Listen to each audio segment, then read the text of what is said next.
organized crime tore through the suburbs of Chicago, leaving violence and corruption in its wake. Prominent officials were seduced by greed and power, doing whatever was necessary to protect their interests. Everyone was on the take.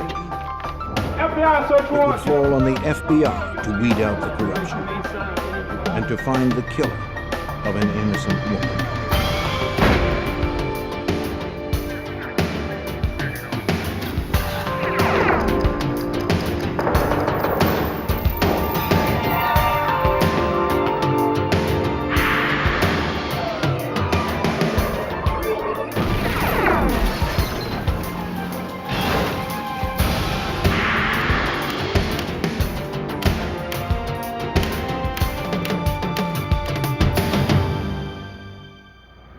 Willow Springs, Illinois seemed like any other quiet Midwestern community, but it was really one of the most corrupt places in the nation. This tiny village nestled just outside of Chicago was in the hip pocket of organized crime. I'm Jim Kallstrom, former head of the FBI's New York office. It was only a matter of time before corruption led to assassination and conspiracy. To end it required a federal sting operation of astounding complexity.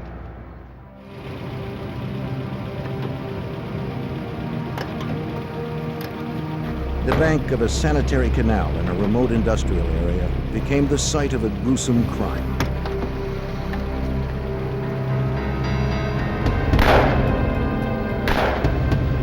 The killers were quick and thorough. Nearby, 2 police officers were out on night patrol. When they heard the shots fired, they became alarmed.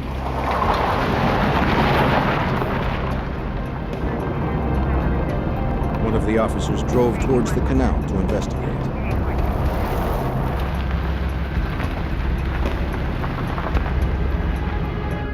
He found nothing as he searched the desolate area.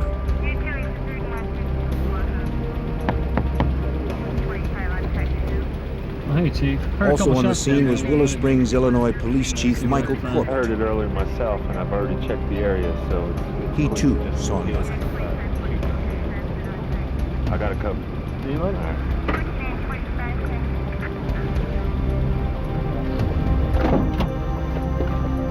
The following day, a prominent local attorney called police to report that his wife was missing. Well, Mr. Masters, we'd like to ask a few questions about your wife. Lieutenant I'll see Howard the cooperate Vanek of anyway the I Cook can. County Sheriff's Department and his partner me have a responded seat. to the call. Attorney Alan Masters said that his wife Diane had been out the night before with colleagues and friends from a local college where she worked. After the meeting, some of the board members would go to a bar. Maybe. She never came home. There was no sign of her yellow What time does Cadillac. the meeting usually start? I believe it He starts said he made around calls 7 trying to o'clock. locate her She was until the 2 same in the one, morning, I honestly don't but know finally the gave name, up. You know where it's located? For the I officers, suppose the information offered little insight. board member. Excuse me a minute.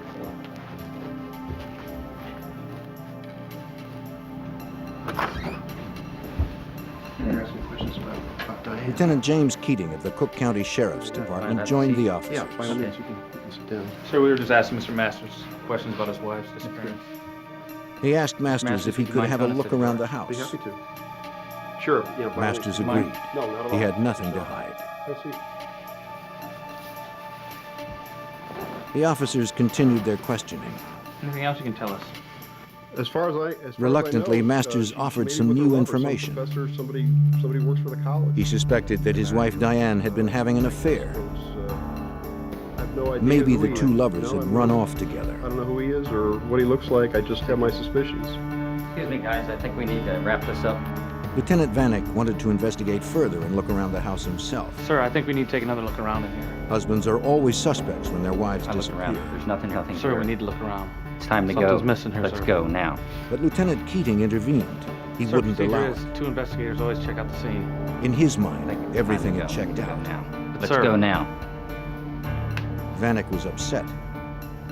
He didn't know why Keating would undermine his investigation.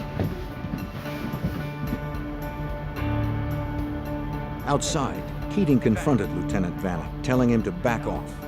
No As far as he was concerned, Masters was not a suspect. But Vanek didn't buy it, and he let Keating know. Just as the two men were about to explode, Willow Springs Police Chief Michael Corbett arrived at the scene.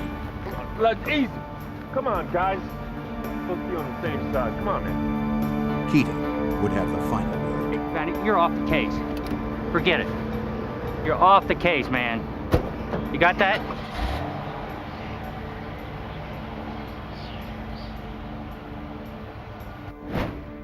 The question still remained, where was Diane Masters?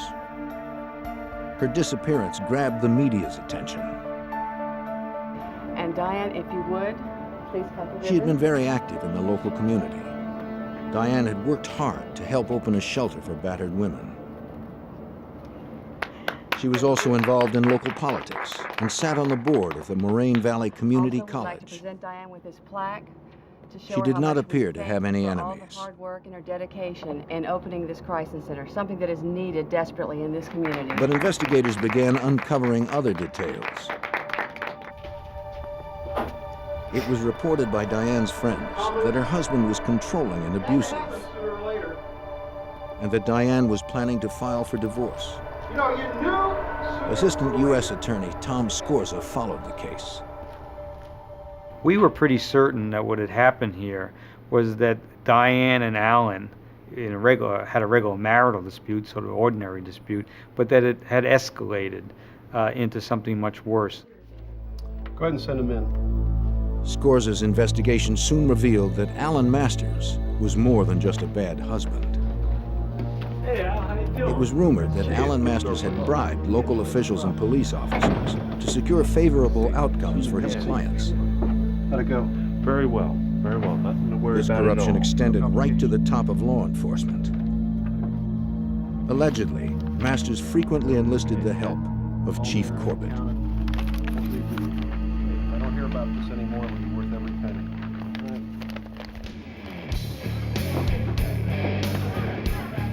It was also rumored that Masters and Chief Corbett were involved in safeguarding some of the Chicago mob's betting and prostitution rings, which were run out of show clubs throughout suburban Cook County. But investigators were focused only on Diane's disappearance. With no evidence and few leads, that investigation stalled.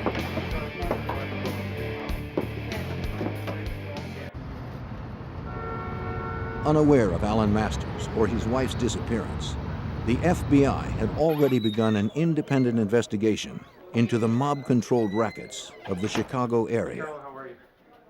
U.S. Attorney David Stetler worked with the FBI to help unravel the prostitution operation.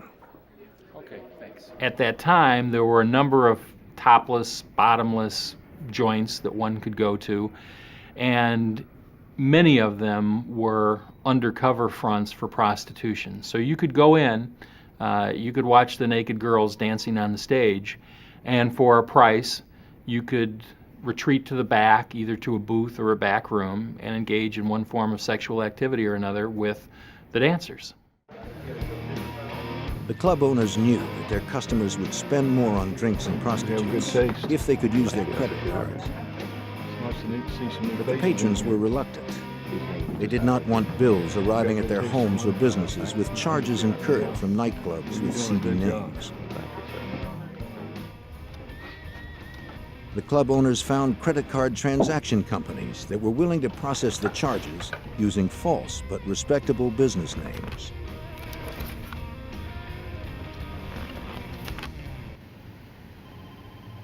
Special Agent Ivan Harris of the FBI's Chicago field office was assigned to help bring down the illegal businesses. The scam was using various companies in order to launder credit cards through their business to make it appear that businessmen were actually eating at a restaurant or using a limousine service to incur the charges when in fact they were charges for prostitution. Larry Wright was one of the credit card transaction company owners. Wright would pick up the week's transactions from the clubs and process them through his company, National Credit Service, or NCS. really working well. One of his clients was a club owner named Joseph Marin, whose club was a front for a mob-controlled prostitution house. Wright wanted to expand his own operations. He approached Marin about setting up an illegal betting club. Yeah, she's nice. You had a chance to really interview her. Marin was willing to help out the man who made him money. Yeah, she's still here. She dances to the group. Wright would first need to pay protection money to local police in order not to be exposed and arrested. You feel pretty confident about this guy? Marin was the man who could arrange that protection. Wright was more than willing to pay. All right. Okay. He's a really good guy. Marin arranged the meeting at the Willow Springs Police Department. I trust him completely. It was to take place with Police Chief Michael Corbett. It was believed that Corbett had been handpicked by the Chicago mob boss to oversee and protect their interests in and around Willow Springs. The word on the street, of course, was that no one could do anything in Willow Springs without the permission of the Chief of Police, Mike Corbett.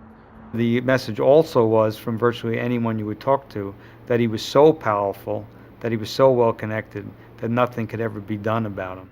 I just want to make sure I don't get any unexpected visits. Corbett agreed to help Larry Wright set up the new betting operation for a price. Not quite yet. In return, Corbett assured him he wouldn't get any heat from his officers. All right.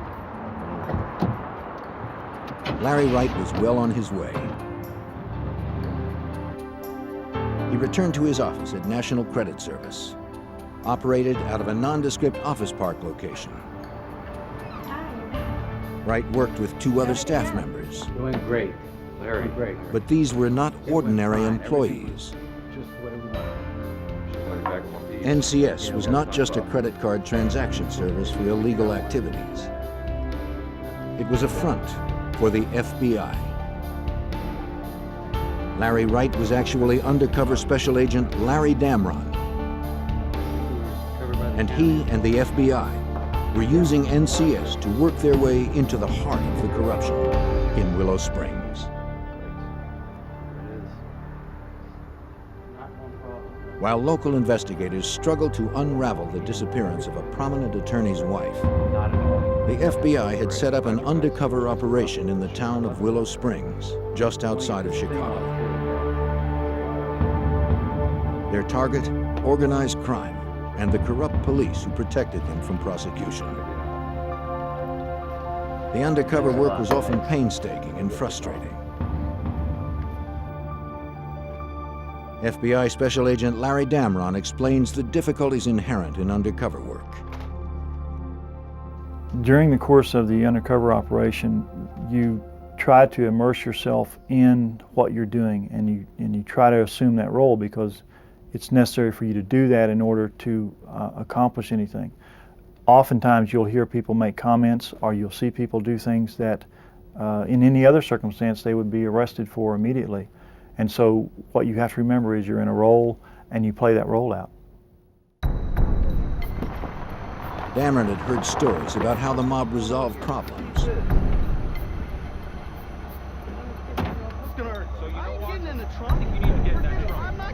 They were swift and violent, and their signature was unmistakable.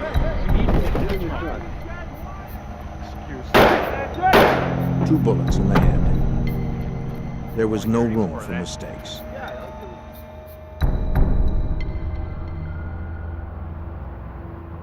Victor Spilatro, a player in Chicago's organized crime, approached Damron at NCS. Though Victor himself wielded little power, his brothers held tremendous influence within the mob's hierarchy. Damron was starting to move into the center of the violent Chicago underworld. The Spilatros were one of the best-known names of mobsters in Chicago. The older brother, Tony, was the boss in Las Vegas. He represented the Chicago outfit for their interests in Las Vegas. Had been a prominent figure and had been widely mentioned in the paper as having been involved in murders and extortions and things like that. Agent Damron quickly developed a reputation as an effective businessman in laundering money for mob operations. Well, we got everything back here that you need. All right, you come on back. Sure everything's all right? Spilatro knew of NCS's activities with the local nightclubs. They were under his control. Really appreciate what you're doing for us. Good, everything's going good with the business? Yes, it's going great. That's great. Good. He told Damron he would have to pay him a cut to stay in business. I'm glad you appreciate what we do for you. Okay, well that's really good. Damron had no objection. The level that we had there is we were paying protection to a fairly important aspect of the mob, the Spilatro family. And so that gave us a little bit of status, if you will. But we had absolutely no authority or anything like that in the mob. We were just workers, and our value was we made them money. Agent Damron traveled to a remote hotel where he met with FBI Special Agent Gordon Brooks, who oversaw the undercover operation. To ensure that Damron's real identity was not compromised, the two met infrequently to exchange information. Brooks vigilantly kept tabs on Damron. The investigation was as dangerous as it was complex. Not to worry about things. The agent cautiously moved forward. He wanted to continue expanding the FBI's undercover operations. He used every opportunity he could to sell the idea of opening more betting and prostitution houses throughout suburban Chicago. Even with a go-ahead from the Spilatros, Damron would still need permission and protection from the police. Future. He met with nightclub owner Joseph Marin to hash out the details of the new clubs and secure police protection. Larry, how you doing? But there was a problem. Look, I got some upsetting news. What's up? Their protector, Chief Corbett, had been removed by the Willow Springs City Council under suspicion of corruption. Marin knew another high-ranking law enforcement official who could provide the same protection as Corbett. Lieutenant James Keating, Cook County's Vice Squad Supervisor. Tell you what, he deals with me. U.S. Attorney Tom Scorza was not surprised by the development. Keating's reputation was well known. Okay, you feel pretty confident about this guy? Jim Keating was a lieutenant in the Cook County Sheriff's Police Department, but if anything, the rank understated his influence. He was a very well-connected officer in a very corrupt department. He had connections with people of higher rank who were also corrupt, and so he was a key figure. With Corbett out of the picture, the FBI shifted their focus to Keating. Damron met with him at a restaurant outside of Willow Springs. It allows me to really concentrate on my job. Keating said he'd have no problem helping Damron expand his operations. One thing we need to understand is if there's a situation that comes up. But any move Damron made would have to be approved by him. I make the decision when something goes down. He warned Damron to play it straight with him and his people. He told us that the one thing that he wouldn't tolerate was if someone double-crossed him. And he said if that happened, that they'd find us with our legs on one of the streets in the area and our head on another street in the area. As instructed by the FBI, Damron proposed another operation. A club that would be a front for prostitution. Hold on to this. He gave the lieutenant the first of many payments to ensure police protection. Looks like a bonus for the guys, huh? Before he left, Keating said he knew someone who might be able to help him. A lawyer named Alan Masters. Though he had no direct dealings with Alan Masters, Damron had heard the name mentioned by Chief Corbett. Well, I knew that Masters was a well-known attorney on the south side of Chicago, that he had a tremendous reputation for being able to get things done, particularly in the local court system, and the scuttlebutt was that he wasn't reluctant to pay bribes or to deal with people however he needed to. Damron continued his meetings with his case supervisor, Special Agent Gordon Brooks. Damron needed to know everything he could about Alan Masters and his relationship with Keating and Corbett. Now, you're in with Corbett. He's dirty. The FBI and U.S. attorneys quickly established a hierarchy within this ring of corruption. Okay, you're making your way up to Keating? Right. I want you to... Corbett was the king in Willow Springs, but anytime he had to do something that involved the broader Cook County, he needed to get the permission of Keating. And Keating always had to check with the ultimate fixer, Alan Masters, to make sure everything could be handled at the court level. I can maybe get Masters interested. As the extent of Alan Masters' criminal activity became clearer, the FBI began looking closer at his possible role in his wife's disappearance. The two distinct cases were beginning to overlap, and Damron's objectives were broadening. Authorities call 3 counties still. He was a suspect in the disappearance of his wife. It was thought that if we could develop a relationship with him, there might be something there that would come to light and might be of some benefit to that investigation. Damron learned that Alan Masters allegedly made payoffs to several area judges in exchange for favorable decisions. Now, we need to have that hearing on the Sanderson case. It needs to go our way. Do we have an understanding of that, Judge? Agents speculated that Diane might have witnessed her husband's illegal activity and threatened to expose him. I think we can come to terms with that. Right this way, sir.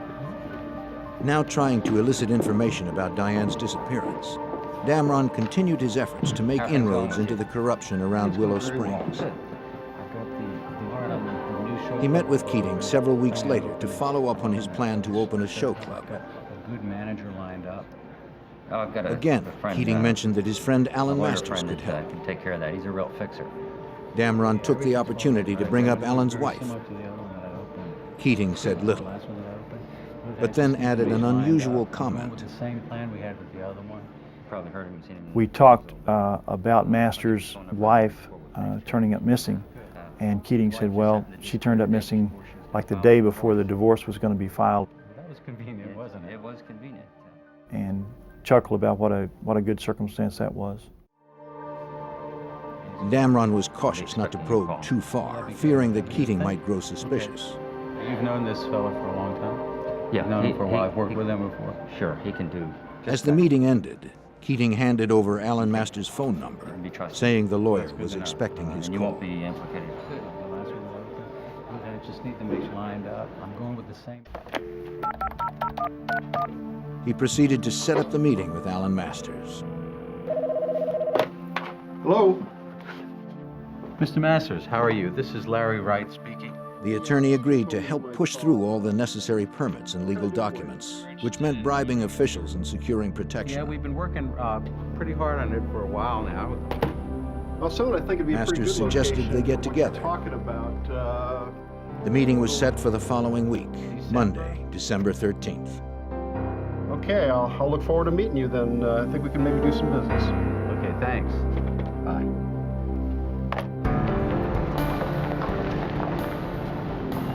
Before the meeting would take place, however, a police officer on routine patrol near the sanitary canal area in Willow Springs noticed something unusual.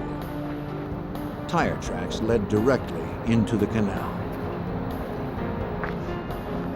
He immediately called for assistance. Little did he know that the lid was about to come off the underworld in Willow Springs. Find these trucks out here and mark.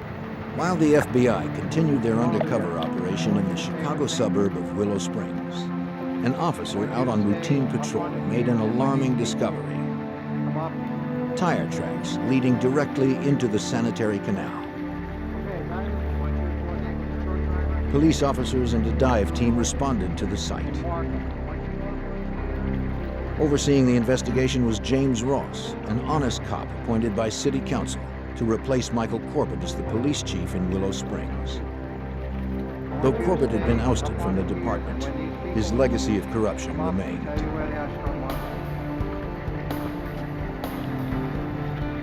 Below the surface, divers found a virtual underwater parking lot. 82 cars lined the bottom of the polluted canal. U.S. Attorney Tom Scorza believed he knew why the cars were there. And who could make a profit by allowing them to be dumped without a police investigation? Those are known as insurance give-ups, people who want to collect money on their car when the car is not worth very much anymore will find a way of losing the car and then reporting it stolen and collect the insurance. My belief was that Corbett had been the approver of all of the dumping of the cars in the Willow Springs Canal. By nighttime, a third car had been dredged up, a yellow Cadillac. The license plate on the vehicle, DGM-19, was well known in Willow Springs. It was the tag registered to Diane Masters. Lieutenant Keating of the Cook County Sheriff's Department arrived at the scene. Chief Ross was surprised that Keating, a vice cop, had been notified. He asked Keating why he was there. Keating had no response.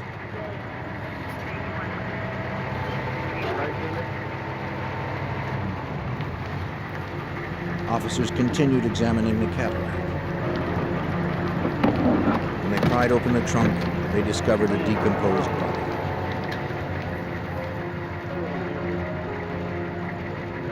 Ross immediately ordered that the car and the body be taken back to a city garage where they could be thoroughly examined for clues.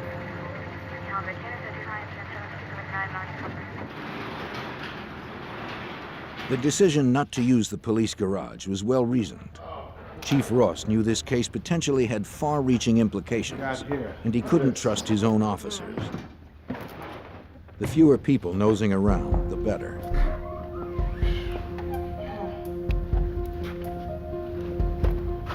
State police began to scour the car and the body for evidence. They found .22 caliber shell casings in the trunk.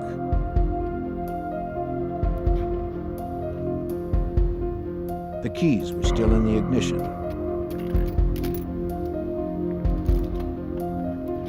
Eerily, the watch on the deceased body and the dashboard clock had stopped at exactly the same time, 1:50. They removed the body for further forensic investigation. The forensic team examining the body found the skull had been crushed. They also discovered 2 bullet hole entries in the left cheekbone. The bullet fragments inside the skull were removed and sent off to the FBI lab for ballistic evaluation.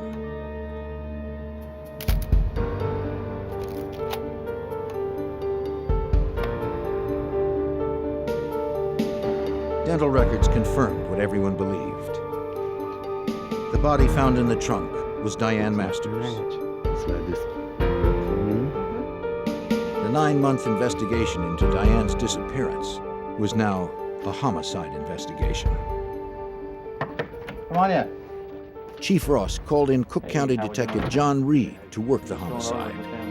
He was to team up with the FBI, who was now taking over the murder investigation. Detective Reed was not to trust even his closest friends in the department.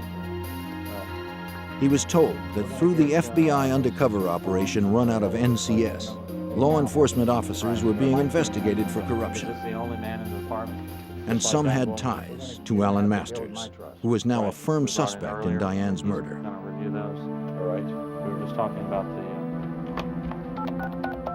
As Agent Harris and Detective Reed initiated their murder investigation, Agent Damron continued his undercover operation.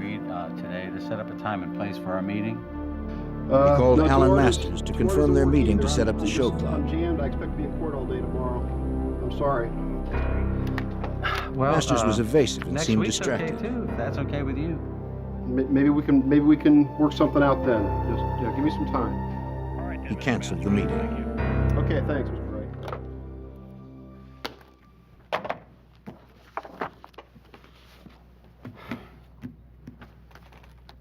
Damron immediately called Keating. With the conversation being recorded by the FBI, he hoped Keating would explain why Masters was being evasive. No, I was wondering if you had any information on that. As I said, he's pretty busy. How about if you give me a call in 3 or 4 weeks? But Keating was cryptic. Maybe we can work something out then. He instructed Damron not to bother Masters. He had too many problems to deal with. Okay, bye. The new show club would have to wait.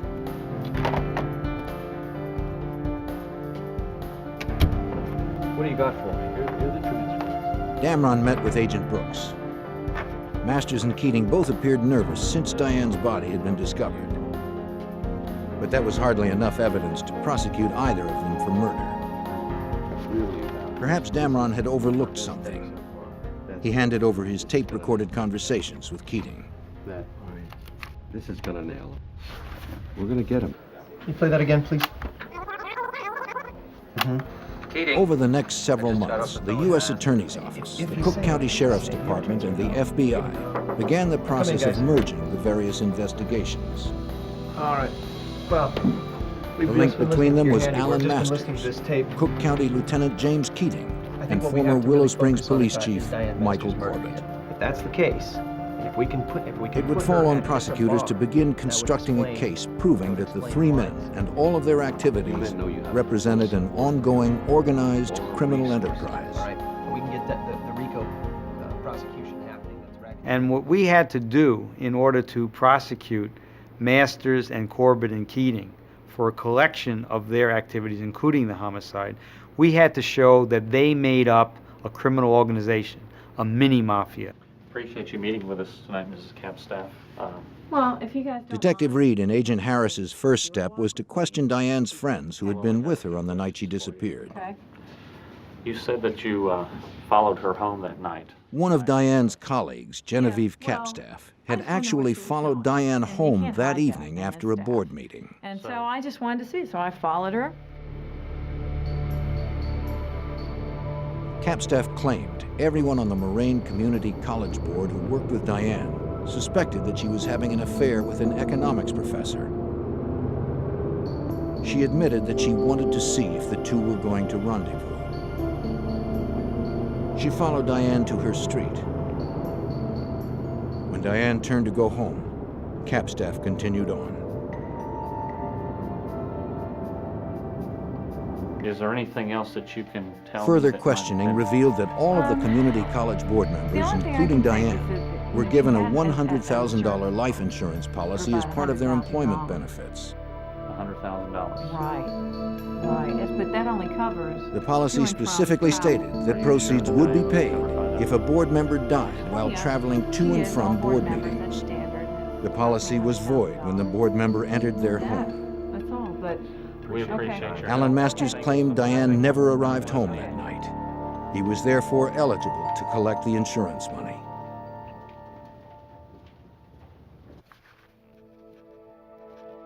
Several months before Diane's body was discovered in the trunk of her car, Masters filed a claim with the insurance company. After filling out all the paperwork, he sent it off. Though Diane's fate at that time was unclear, Masters had a judge declare her legally dead. As a result, he was about to receive $100,000.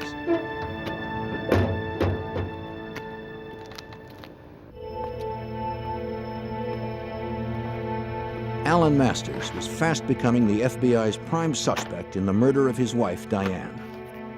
Shortly after her body was discovered, investigators learned that he had filed a claim with his wife's insurance company. Within a few months, 2 checks appeared in the amount of $50,000 each.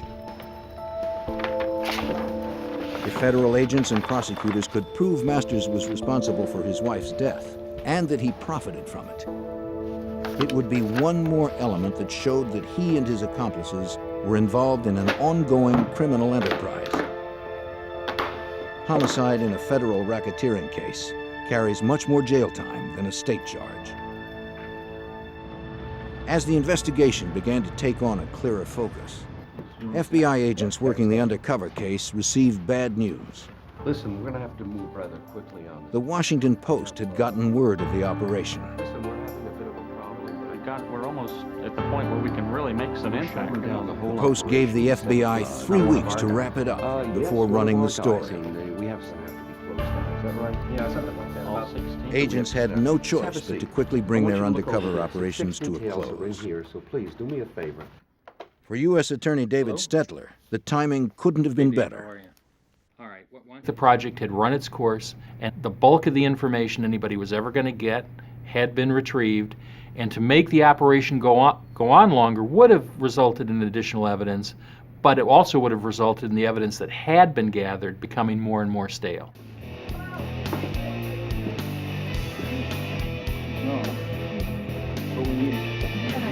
Agents had meticulously pieced together the web of corruption that extended to the nightclubs under mob control. Now it was time to shut them down.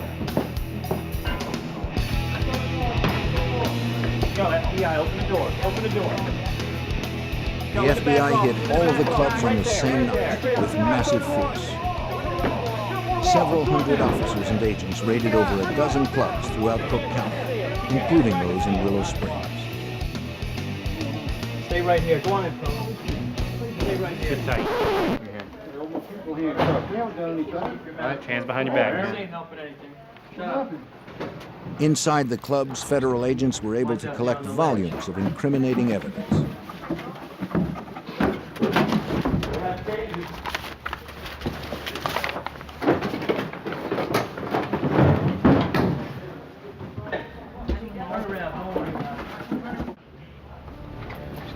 "55 people were indicted, including club owner Joseph Marin,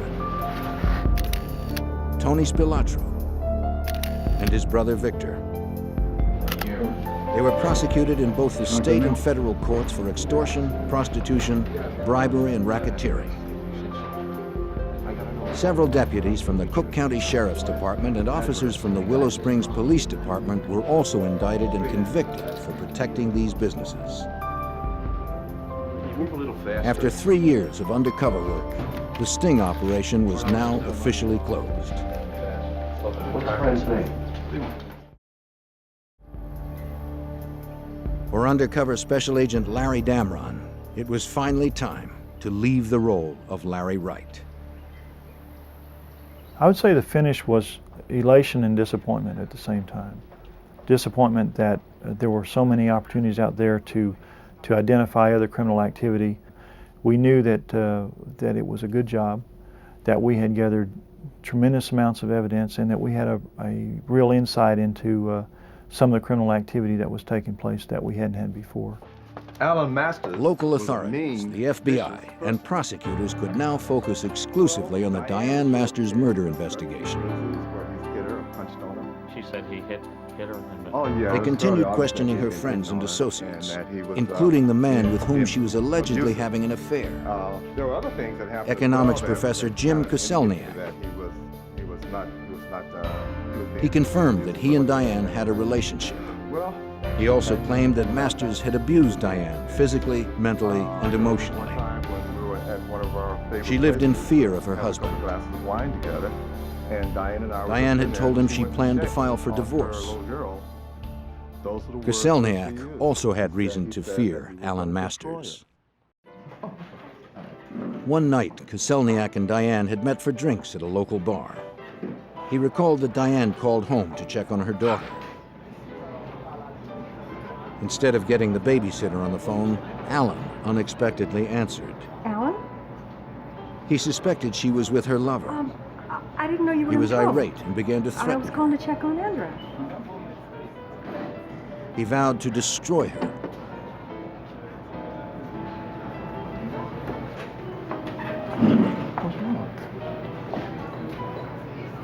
Koselniak said Diane returned from the phone call and was very upset. He went to the bar for more drinks. There, a man suddenly confronted him and began firing off a series of questions. Yes, I did. The man never identified himself. 10, 12 years. What's your name? He asked Koselniak's name and where he worked. Koselniak. Koselniak. Though the man said little else, Koselniak felt he had just received a threat. Stay away from Diane.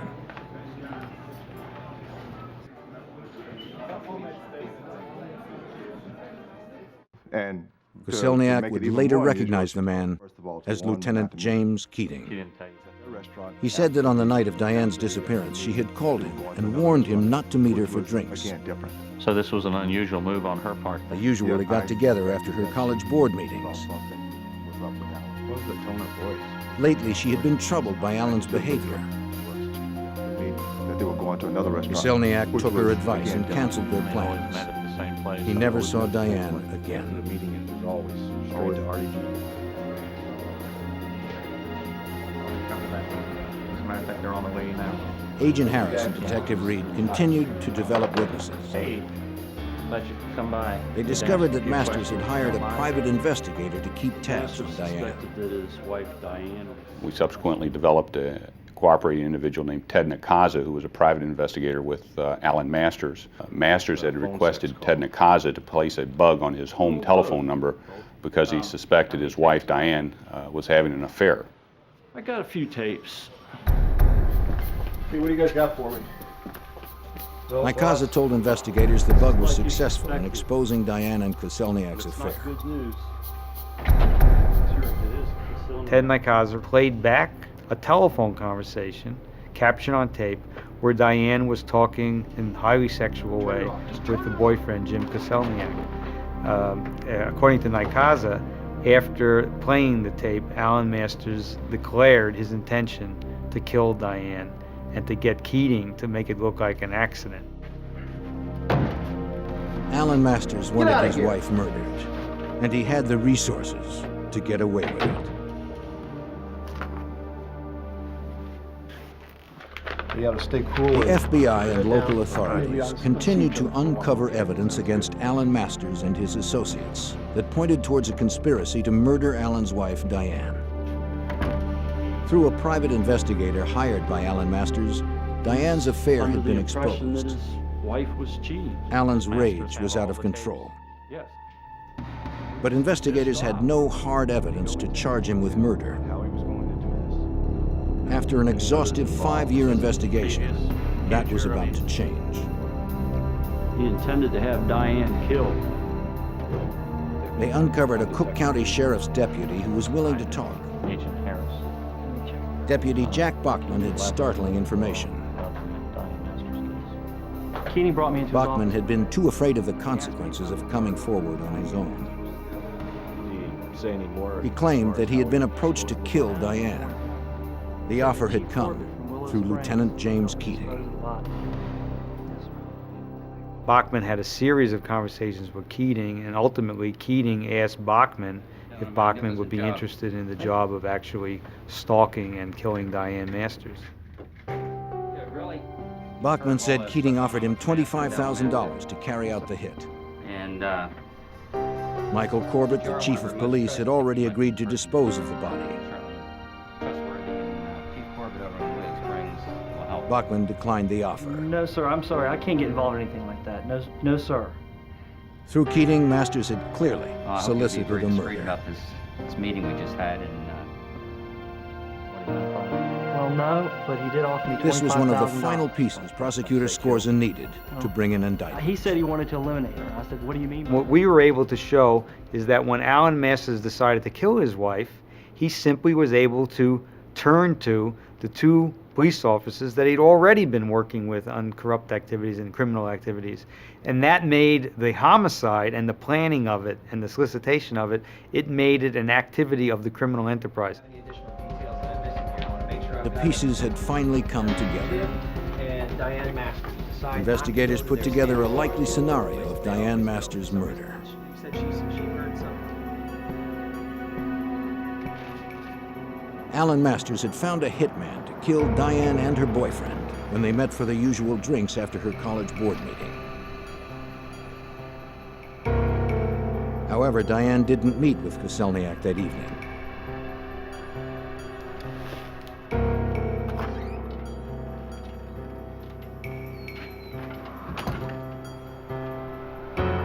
You're home late tonight. The meeting ran late. Furious, Masters took matters into his own hands. Alan Masters was at home babysitting their young daughter. He was setting up his alibi by making long-distance calls all night to prove that he was home. He never expected his wife to walk in the door. She did. She began the process of getting undressed, and he hit her with a blunt instrument, 2 blows to the head. Masters then called Chief Corbett, who came with an unknown accomplice to dispose of the body. They dumped Diane's body in the trunk of her Cadillac. Corbett then drove away with the accomplice following him. Masters remained at home with his daughter.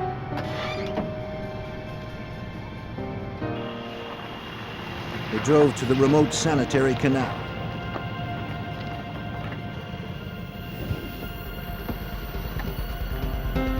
Diane's watch was reset to throw investigators off the trail should her body ever be found. They then fired 2 shots into her head. They wanted it to look like a mob hit. They also reset the dashboard clock to 1:50. Alan Masters made sure that he was on the phone at the time to corroborate his alibi. Corbett and the accomplice dumped the Cadillac into the canal.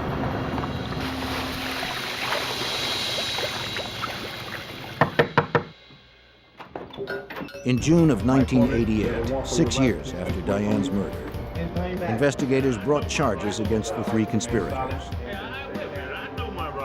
Former police chief Michael Corbett was the first arrested on federal charges of racketeering, bribery, and conspiracy to solicit and cover up the murder of Diane Masters. Special Agent Ivan Harris tried to elicit a confession. Mike Corbett subsequently confessed that he was in fact the person that had put Diane Masters' car in the canal. He disavowed any knowledge, knowing that she was in the trunk of the car at that time.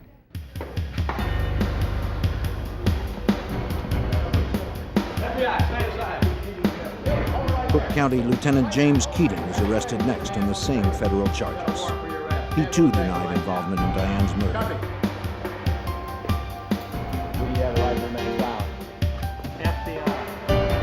And finally, Alan Masters. In addition to racketeering and bribery, the indictment against Alan Masters charged that he planned, solicited, and aided and abetted the murder of his wife. If you wish one. Prosecutors would not have enough hard evidence to charge any of the conspirators with the actual murder of Diane. Prosecutor Tom Scorza was able to successfully tie all of their criminal activities together for the jury. Masters was convicted on all counts. Collecting the $100,000 insurance money after having his wife murdered also made him guilty of mail fraud. He received a total of 40 years, effectively, to the end of his life. Former Chief Michael Corbett received 20 years. James Keating was convicted and sentenced to over 30 years. The Masters case was special in my experience because there was no one single piece of evidence proving guilt. What there were 1,000 little pieces that made a mosaic. That was made the case intriguing. It made it very difficult to present. It made it a challenge to present to the jury, but it made a terrific story because in the end, the jury could see how one little piece from over here and one little piece from over there made a picture. And the picture was a plot among 3 fellows who had been involved in a lot of criminal activity to do their ultimate criminal act, murder Diane Masters. Watch yourself. The undercover investigation that Agent Damron oversaw, and the work of several other FBI agents, exposed a deeply rooted corruption throughout Cook County and brought it to its ultimate demise. By weeding out these pockets of corruption, the people living in the suburbs of Chicago no longer have to live with the lawlessness that threatened to destroy their community.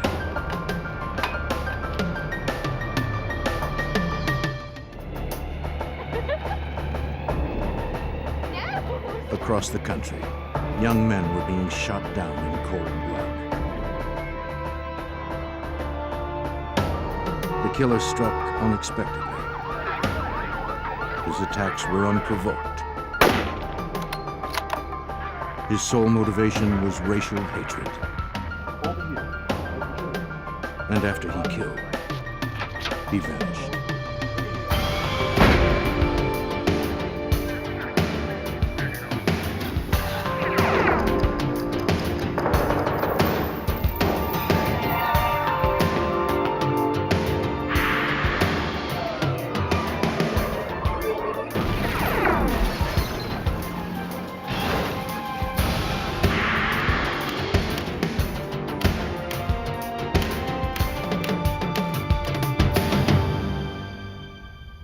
When a sniper in Utah started targeting African American men for death, authorities launched a massive investigation. With scant clues and no witnesses, they found the odds stacked against them. And they had no idea where the killer would strike next. I'm Jim Kallstrom, former head of the FBI's New York office.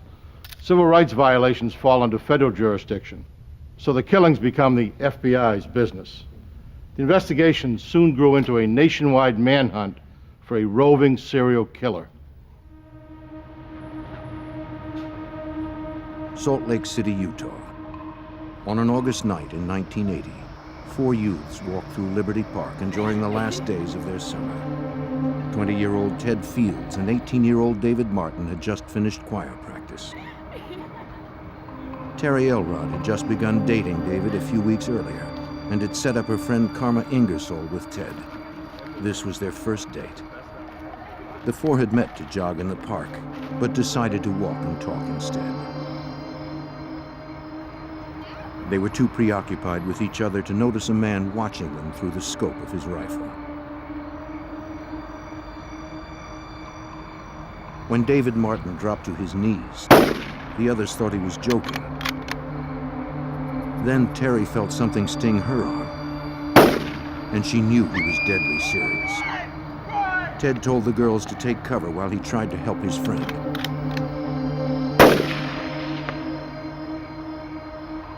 Then he too was shot down.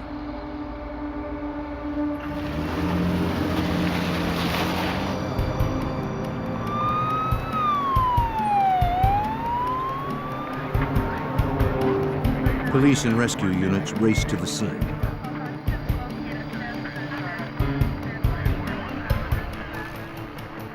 David Martin, barely alive, was rushed to the hospital, but died hours later of 3 gunshot wounds.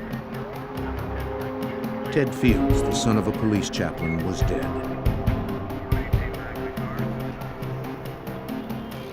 Witnesses told police they heard shots coming from an abandoned building across the street. But no one saw the shots fired, and no one saw the gunman.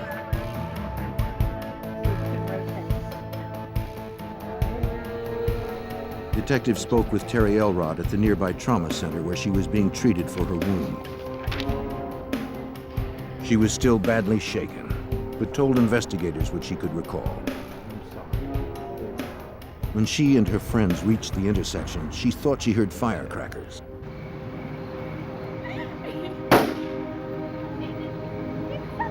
David crumpled, and she felt a sting on her arm. She saw blood, then realized that David was seriously wounded.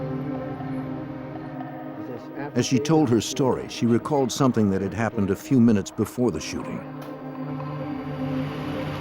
The group was almost hit by a car traveling the wrong way down a one-way street. But she could not identify the make, model, or license plate, and she never saw the driver. Salt Lake City Detective Don Bell didn't know why the youths were targeted. These were young boys. They'd never been in trouble with the police. We didn't have an outstanding motive. We didn't know whether it was something related to the girls, whether something related to the boys, or just a case of mistaken identity. In the morning, police returned to the crime scene to conduct a more thorough search. In a field across from the park, police found tire tracks. Technicians photographed and measured them.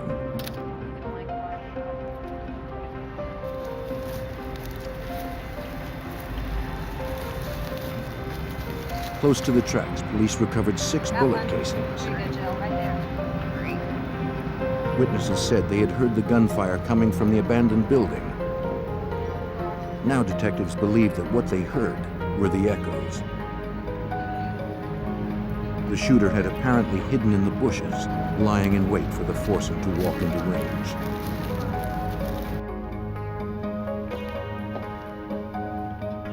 Police matched the casings to the bullets that killed the two young men.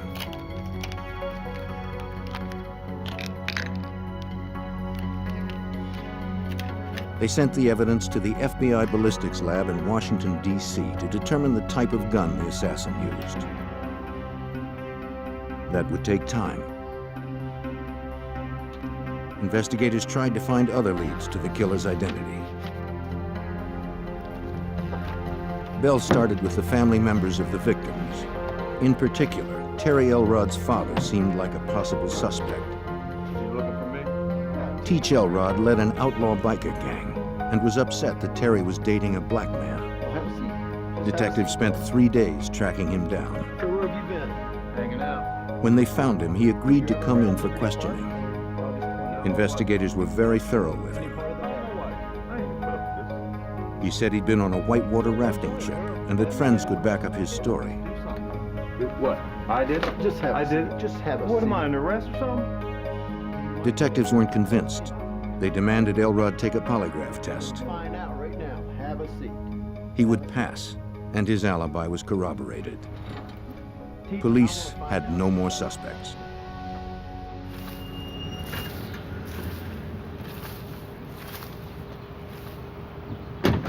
They returned to the Liberty Park crime scene to canvass the neighborhood. One resident, Gary Spicer, told investigators he had seen something suspicious earlier that evening. A car had parked close to his home, and he went out to investigate. Hey! Yo, buddy! He saw a man packing Yo, man, or what are you doing unpacking here? something in the trunk. What are you doing? What are you doing in my neighborhood? Spicer asked what he was doing, but the stranger simply shut the trunk and drove away. Spicer didn't see his face, but told investigators that he was a slender white man.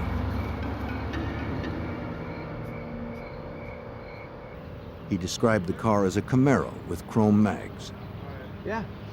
Detectives thought the information was promising, since the car was parked close to where they had earlier found the tire tracks.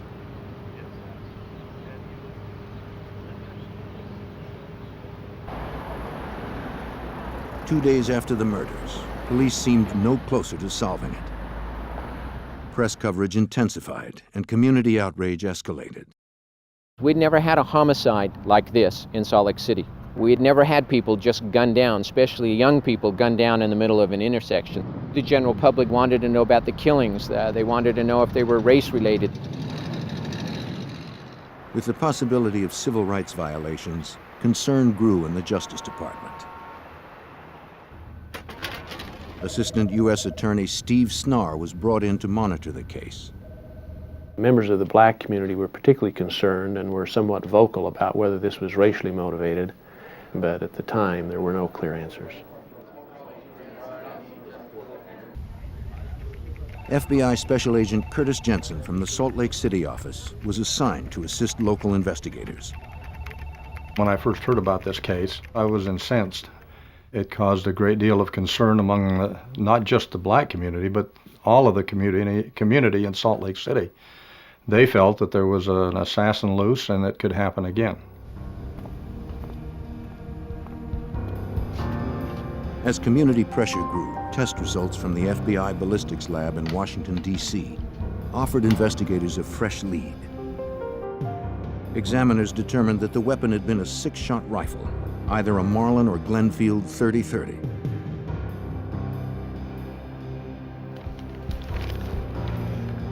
After searching gun shops and classified ads for recent purchases, investigators assembled 150 weapons that matched the description.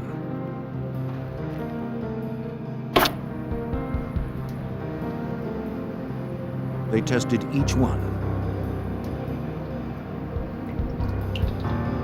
None had fired the bullets found at the scene. By now, it was likely that the assailant had fled the area and perhaps the state. So the FBI sent out nationwide teletypes to local and federal agencies describing details of the crime, including the weapon and shell casings. With still no suspects, a $50,000 reward was offered to promote the public's help. Calls flooded in. All were checked, none panned out. Most who came forward were after the money and had nothing solid to offer. But one showed a hint of promise. A young woman claimed she might have met the killer. She identified herself as Mickey, a part-time prostitute.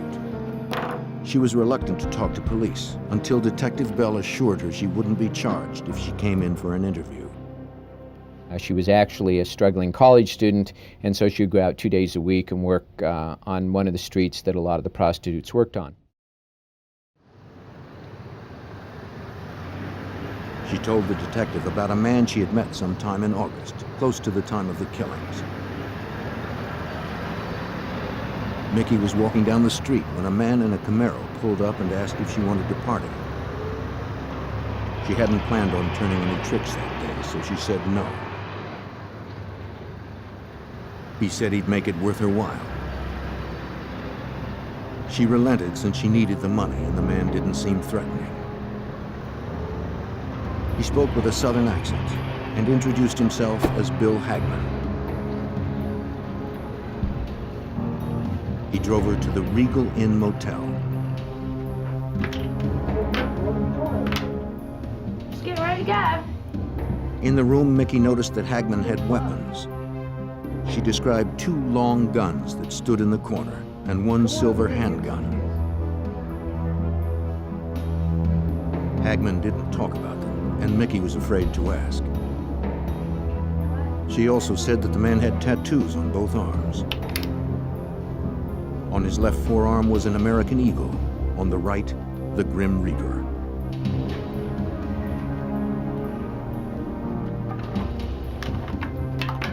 After their stay at the motel, Hagman offered to treat her to lunch, then drive her home. At an intersection on the way to the restaurant, he pulled out his handgun and said something she would never forget. What's with this guy? He explained that he was a contract hitman for the Ku Klux Klan and said, "Do you want me to kill those niggers?" She says, "Put the gun away." She was very concerned about what he was going to do. He then says, "It's real easy. I've done work like this before. You just walk up, you shoot them, you walk on. Everybody's concerned with them falling. No one pays any attention to you." Mickey was terrified, but was able to talk him out of killing the pedestrian. Afterward, Hagman dropped her at her apartment, where he briefly met her roommate. Bell wondered if Mickey was reliable, or just another false witness looking for the reward money. Even if her story was true, Hagman's role in the case was unclear. Did it have anything to do with our killing, or was this just a bad guy that was blowing through town and trying to, make this part-time hooker be impressed with his ability of being a hitman or something? If Mickey could identify the long guns she saw in the motel room, her story would have more weight, especially if she identified them as either a Glenfield or Marlin rifle, which the FBI had determined to be the murder weapon. Mickey told Bell she didn't know much about firearms and didn't look at the weapons for very long. All right, if I had to pick, The detective insisted she try. But the guns she chose from the photos didn't match either murder weapon. Mickey's story seemed like another dead end. Despite his doubts, Bell made an appointment for her and her roommate to come back and work with a police sketch artist. Meanwhile, investigators continued to pursue the hundreds of leads that poured in. Public pressure was mounting. The community feared that the sniper could strike again, and police didn't know that he already had.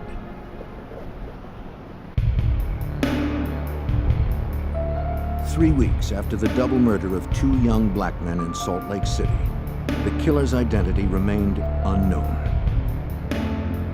Then the investigation took an unexpected turn.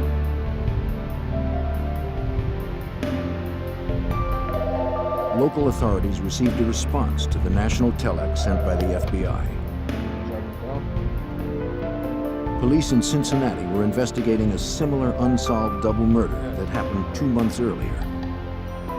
On a late evening in June 1980, 13-year-old Dante Brown and 14-year-old Darrell Lane walked to the candy store close to their homes.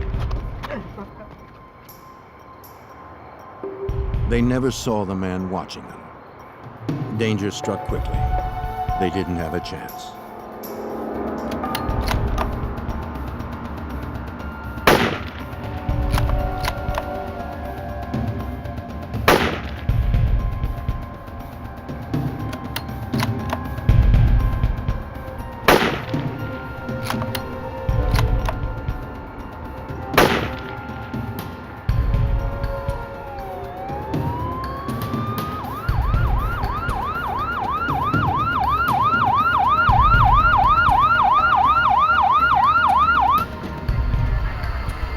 Cincinnati police raced to the scene. They found Darrell Lane dead. Dante was still alive, but in serious condition. Both boys had been shot twice.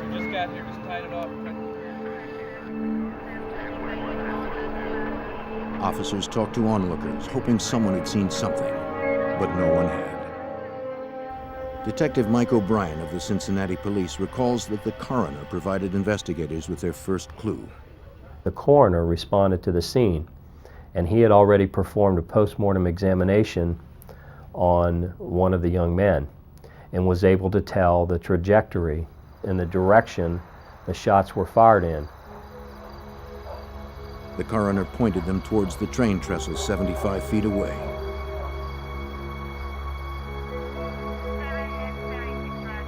Police combed the trestle. Among the overgrowth, they recovered 4 spent rifle casings. Ballistics analysts determined that they were shot from a .44 Ruger carbine rifle.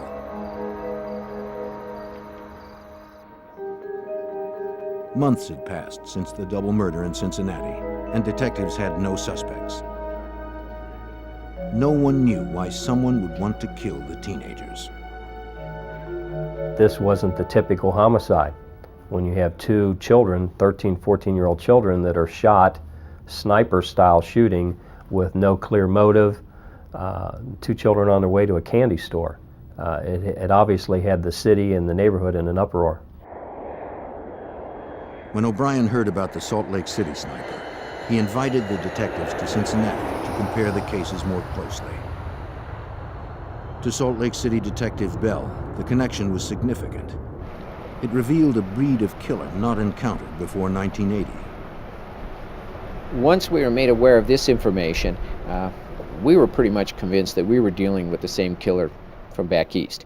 And this was actually our real first involvement with what is commonly now referred to as a traveling serial killer. This was a new concept to everybody, not just out in Salt Lake. It was a new concept anywhere in the country that killers would just travel across the country.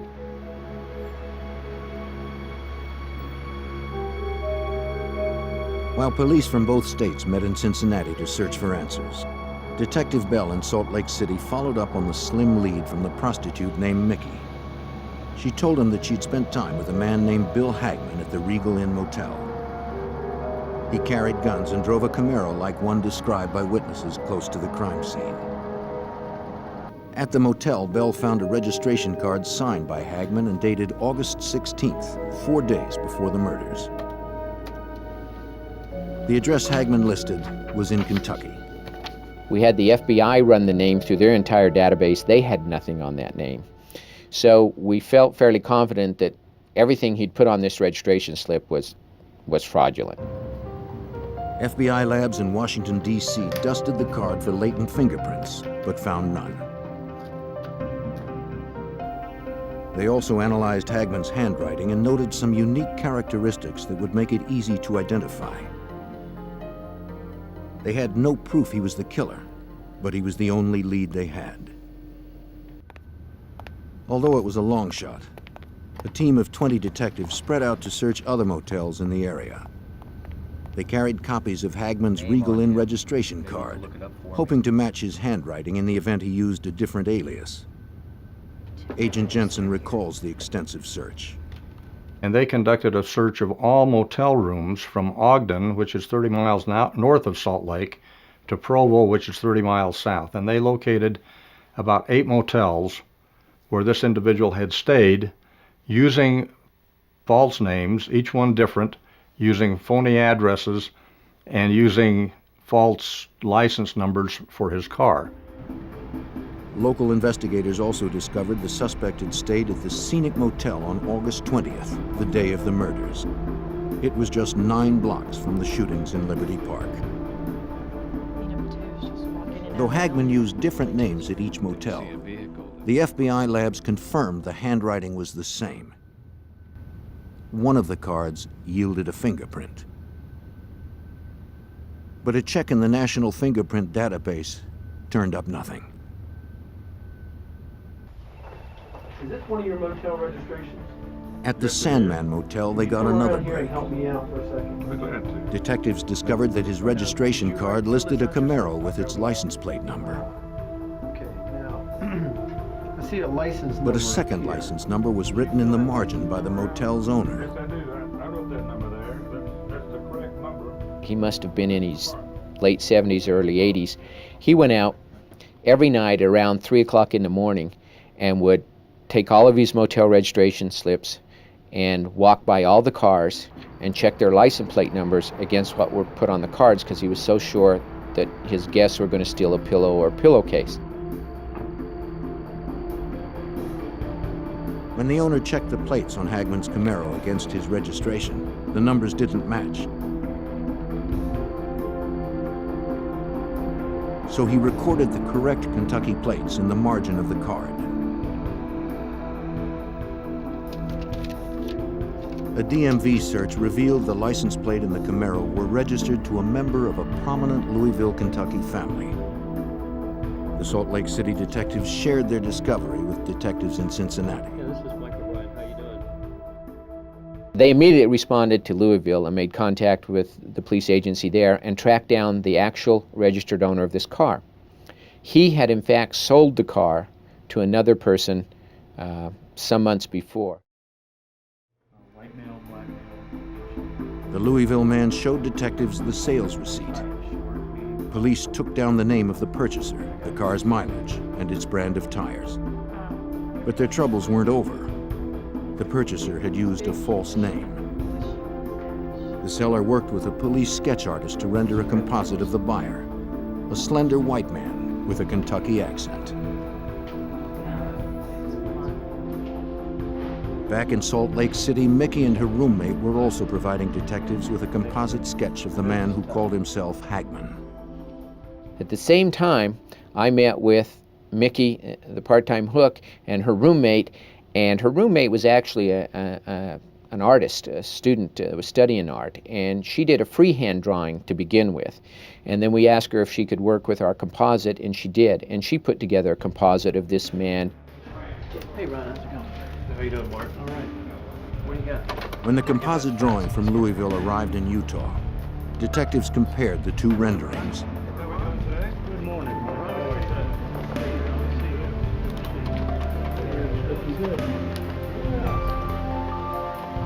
They were remarkably similar. Investigators now had the face of the suspected serial killer.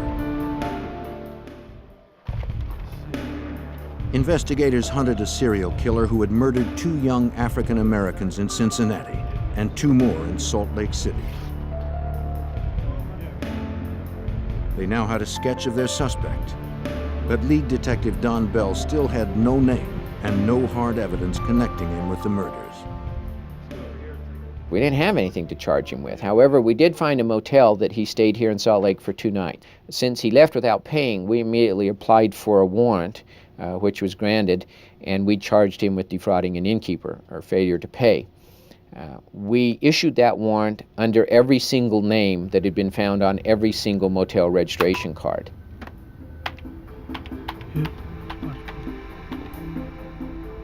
The FBI entered the warrant, the license plate, and all of his aliases into the NCIC, the National Crime Information Center, a computer database that links over 57,000 law agencies nationwide. On September 25, 1980, over a month after the Salt Lake City murders, the FBI database paid off. When officers in Boone County, Kentucky arrived at a local motel to arrest a pair of jewelry thieves, the manager told them that one of his patrons was complaining about the lights and noise from their vehicles. 7, 8 police cars in the parking lot with the red lights going and the radios blaring, and another person living in this motel took offense at being disturbed by all this noise and called the manager's office and said, "What are the cops doing there, and how come it's so noisy, and I'm going to leave if you don't quiet down." And so the manager went out and approached one of the Boone County officials and said, "My tenant is really upset that you're causing all this trouble." When the sergeant asked who was complaining, the night manager told them that the calls were coming from room 80. Perturbed, the sergeant ran the license plate of the Camaro registered for the man in that room. The computer check, tied into the FBI database, turned up the warrant from Utah. Boone County sheriffs went to room 80. A slender, white male with a southern accent answered the door. Inside, officers saw 2 shotguns on the bed. They cuffed him and brought him in for questioning. This time, the fugitive registered with his real name, Joseph Paul Franklin. They notified Salt Lake City investigators that they had their man. Detective Bell and his colleague were on the next plane to Kentucky. But when they arrived, Boone County sheriffs had alarming news. The fugitive had escaped from his low-security room. At some time during the interview, the detective briefly leaves the room to get something to drink for this subject and himself, and it's at that point that this individual makes his escape out the window and is gone. Investigators still held his Camaro, his weapons, and wallet containing his driver's license and photo. Salt Lake City Detective Bell recalled how closely the photo matched the 2 composites. Looking at that license, it was almost eerie. It almost looked like that the composite that had been built in Kentucky and the composite that I built out here in Salt Lake, that we had done it using Joseph Paul Franklin's driver's license. The suspected serial killer was still 1 step ahead. The FBI issued a federal warrant for unlawful flight to avoid prosecution. One was killed right at the scene. Investigators hoped the resources of the FBI could stop the killer before he struck again. The fugitive's face and description flooded the media nationwide. Agent Jensen spearheaded the manhunt for the FBI. He was almost immediately put on the 10 most wanted list because of the notoriety and because of the seriousness of the crime, the fact that he was a suspect not only in this crime, but in the assassination of a number of black people all across the United States. These were cases that hadn't been solved. To make the most wanted fugitives list, Franklin's file was reviewed among hundreds of others.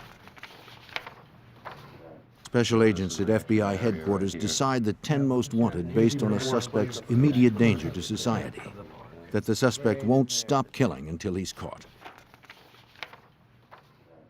News of the killer's escape brought a flurry of sightings, including one from a Kentucky teenager. He said a man had offered him $100 to take him across the river to a shopping mall in Cincinnati. Investigators swarmed the mall to interview anyone who thought they'd seen him. They discovered the suspected serial killer had purchased new clothes and had his hair cut and dyed. Franklin had changed his appearance and still had a source of cash.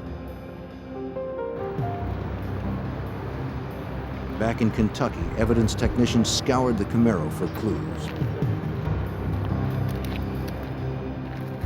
They took photos of its tires, hoping to match them with tread marks found near the crime scene in Salt Lake City. They matched. For Detective Bell, it was a major breakthrough. The tires were sort of a new prototype that were only being released east of the Mississippi.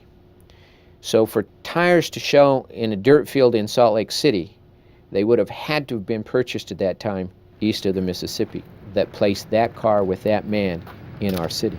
At the FBI ballistics lab in Washington, D.C., examiners analyzed the weapons Franklin had left behind.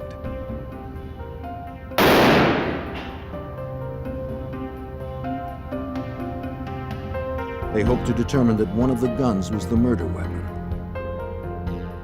He had 2 rifles and 2 handguns. The FBI was able to compare the ballistics of these weapons with the bullets that were recovered from the victims' bodies. These did not match. The FBI also searched the NCIC database for criminal records and outstanding warrants for Joseph Paul Franklin. They discovered that Franklin had legally changed his name. Have some more information.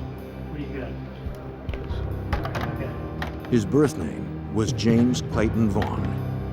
The information allowed investigators to dig more deeply into his past. Yep. Joseph Paul Franklin, a suspected serial killer targeting African-American men, had escaped from police in Kentucky and was still on the run. The FBI had determined that he changed his name from James Clayton Vaughn. Agents and local detectives traced his history to his hometown in Birdtown, Alabama. They spoke with people who knew him. For Cincinnati detective Mike O'Brien, a clearer picture of the fugitive started to emerge. Birdtown is described as basically one side of the track is black and the other side is white. And so there was a lot of racial tension in his upbringing.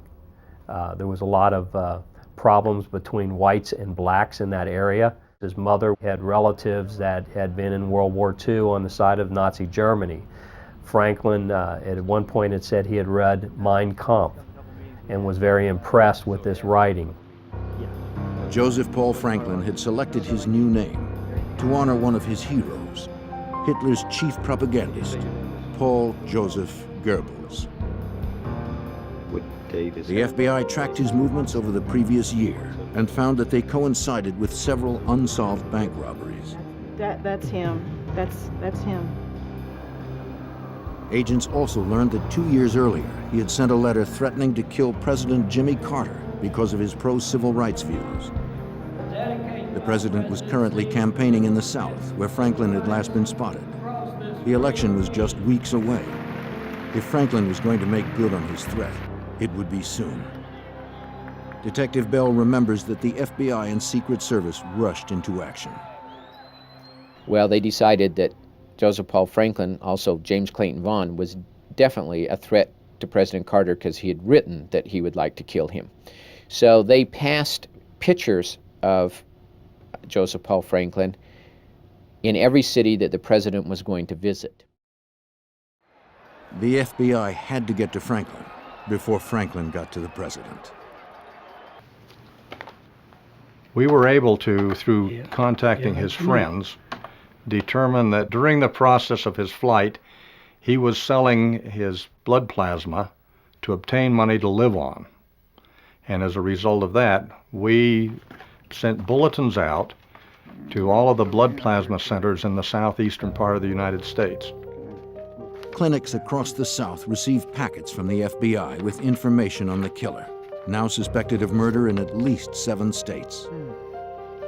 Miss Jackson, are you okay? I'm just so dizzy. Okay, well, lay down there for a minute. It's going to take just a few minutes to... On October 28th, Franklin entered a clinic in the Tampa area to sell his plasma.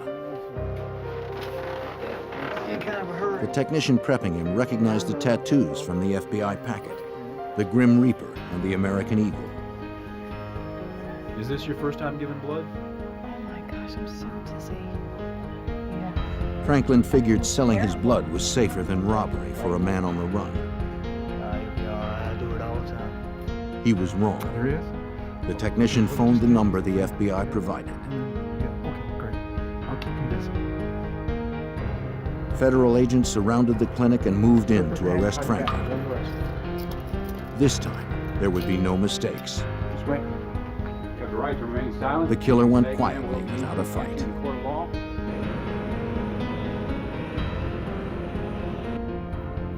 Franklin was taken to Salt Lake City to stand trial for the murders of Ted Fields and David Martin. But Detective Bell suddenly found the entire homicide case in jeopardy. The county attorney didn't feel that we had a strong enough case. It was purely circumstantial as far as he was concerned, and he wasn't willing to go to court on just a purely circumstantial case. But the federal government, through the FBI, decided to step in at that time, and they felt that they had a very good, strong case to bring civil rights violations against him. The civil rights conviction would present obstacles of its own. Prosecutors would have to prove not only that he had committed the homicides in Utah, but that he was motivated out of racial hatred. The FBI held suspected serial killer Joseph Paul Franklin in Salt Lake City, while federal prosecutors built a case to prove his murders were racially motivated. Agents re-interviewed his associates, family, and 2 ex-wives in order to get a clearer picture of Franklin's racial beliefs. Agent Jensen sent his team to Franklin's hometown of Birdtown, Alabama. We were able to go back and meet with people that knew him, and we were able to develop a history of him, if you will, as to what he was like, the fact that he had been associated with the Ku Klux Klan. He'd been associated with the American Nazi Party. The fact that he'd been arrested a number of times for disorderly conduct, and in some instances because he possessed a weapon. Prosecutors pursued witnesses who could testify to Franklin's whereabouts and his racist views. At one motel, a manager agreed to speak at trial about his encounter with Franklin. The police had found a motel where he had stayed before the shooting took place, and he'd gone and registered in the office, and then he went to the room, pulled down the covers, and found a black hair in the bed. This upset him greatly, and so he became irate, went back to the office and yelled and screamed and made a number of racial statements against black people. Wherever they went, investigators found witnesses who remembered Franklin's car. Assistant U.S. Attorney Steve Snar recalls that Franklin's Camaro proved crucial to his case. The car that Mr. Franklin was driving was unique. It had a unique color. It had red pinstriping that was a custom kind of striping. It also had unique interior features and non-standard tires and other features that were noticeable to various witnesses who had observed the car in the Salt Lake area. And he pulled up and asked The investigative team also interviewed 2 young women who had ridden in Franklin's Camaro.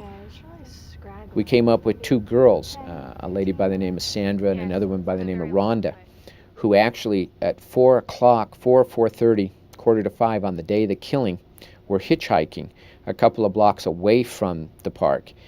This man in the Camaro picked them up, and they needed to get to the downtown bank to deposit their paycheck before it closed at 5.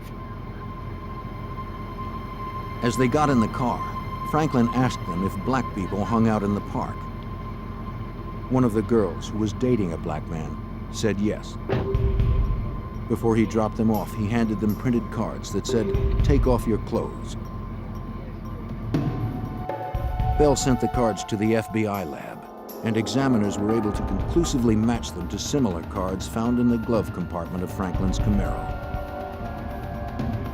The timing of the women's story was also compelling. They actually saw him again that night, a block and a half away from the park at 8:30. So little by little, we're putting him almost in the park at the same time the victims were.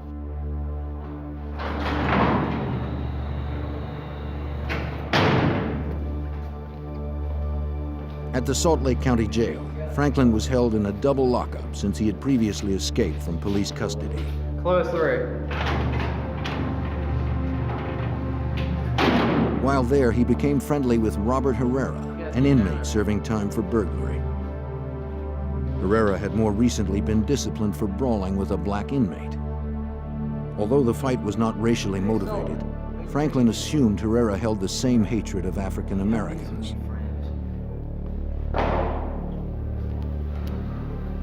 He looked to Herrera as a confidant. Agent Jensen recalls the importance of this relationship. He told Herrera, he confessed to Herrera that he had shot the two joggers in Salt Lake City, and also confessed to a homicide in Oklahoma City.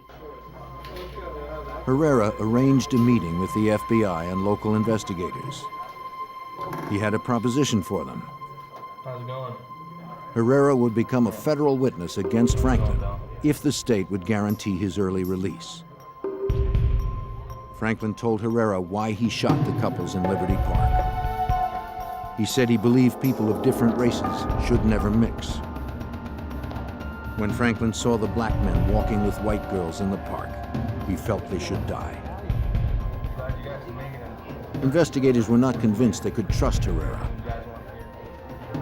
A confession to a convict would not ensure a successful prosecution. You know, we've got one phone, two people.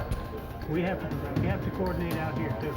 When investigators requested more information, Herrera told them about Franklin's whereabouts following the Salt Lake City murders.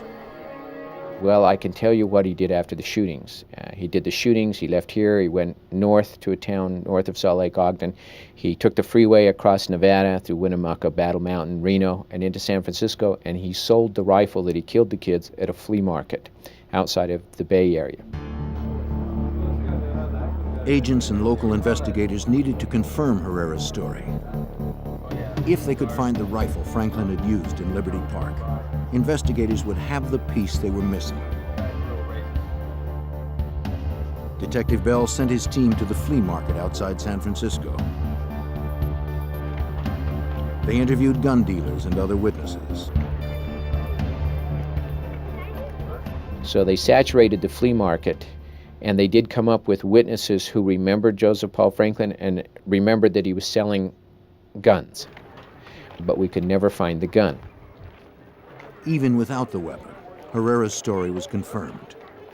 Franklin's movements following the murders would be critical for the prosecution. Well, this was pretty good information because we'd never been able, the FBI, ourselves, no one had ever been able to find out where Mr. Franklin had gone after doing the killing. After agents corroborated his story, they met with Herrera again. He told investigators about other crimes Franklin confessed to. Franklin admitted shooting hustler publisher Larry Flint, crippling him in 1977 for portraying black men with white women in his magazine.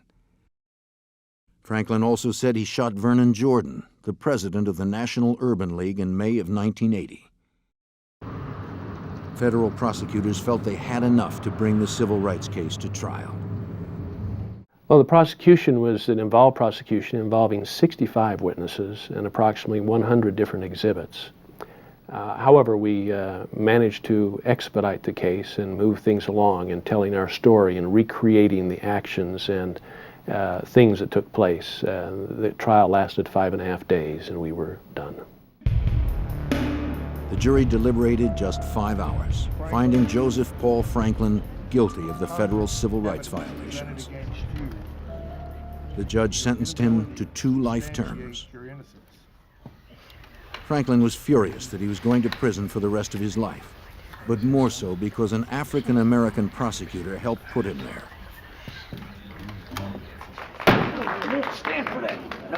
In a rage, Franklin jumped out of his chair and threw water on the attorney. He was quickly subdued by the marshals and carted away. In an interview following his sentencing, Franklin finally admitted to investigators what motivated the killings in Utah and across the country.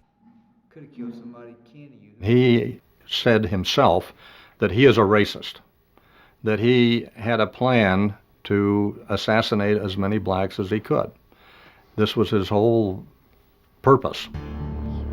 After the successful federal trial, the Salt Lake County prosecutor felt he could win a state homicide case against Franklin. Franklin was escorted to the courthouse where he had spent the last 2 months during the federal trial. During a recess, he was left unattended in a holding room.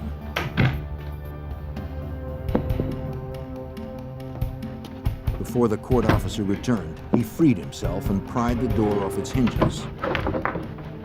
Franklin had escaped. No one knew how he had escaped from the holding cell, but when the jailers went to bring him back into court before the jury came in, he wasn't in the conference room. Jeff! Jeff! It looked as if Joseph Paul Franklin was free once again to continue his path of terror.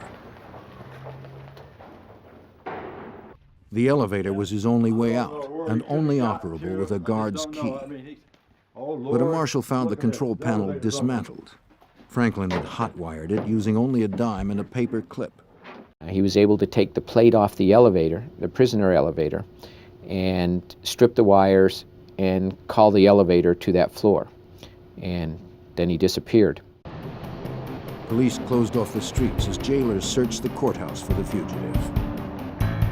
The rest of us, we immediately put out an area-wide alert that this man had escaped, and we brought every available officer there was scouring the downtown area.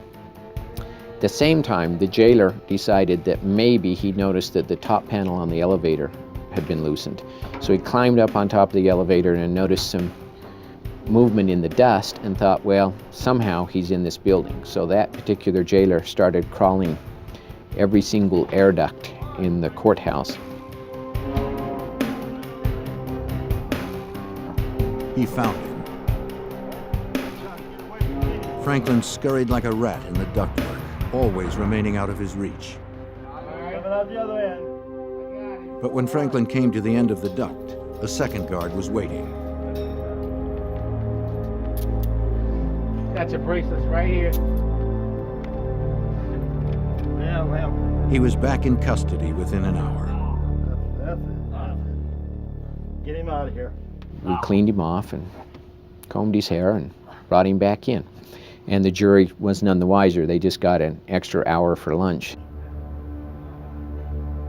Over his next 17 years in prison, Franklin confessed to 16 murders in 8 states. In all that time, he never admitted to the double homicide in Cincinnati.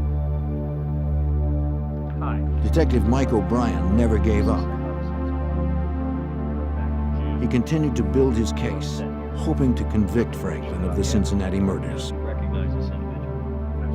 O'Brien's break came when he was able to convince Franklin to interview with Melissa Powers, an assistant district attorney from Cincinnati. The minute that Mr. Franklin walked in the room and sat down, and Miss Powers introduced herself, told him who she was, why she was there, he said, "You know I did it. I killed those 2 kids in Cincinnati." Immediately, as he sat down, which was what I've been trying to get him to do for some 17 years, he did in a matter of about 30 seconds. In 1998, Franklin received 2 more life sentences for the Cincinnati murders. In Missouri, he was sentenced to death for 2 others. Franklin would never have another opportunity to escape. Detective Don Bell remained haunted by Franklin's rampage of violence. I don't understand this type of killer, that he would actually just take a complete stranger, and because of their race and who they were standing by or talking to, he would feel it necessary to kill him. He's one of those few people that I just have absolutely no explanation for, and it's still hard for me to understand. For the families of Franklin's victims, peace had finally come. Franklin would never be free to kill again.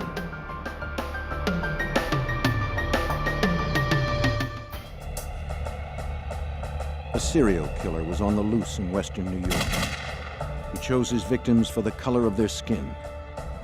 The community was gripped by fear, not knowing when or where he would strike next. The only evidence he left behind was spent shell casings. To focus their search, local authorities called on an FBI profiler for help. They needed to stop his murderous rampage before the killer ended another life.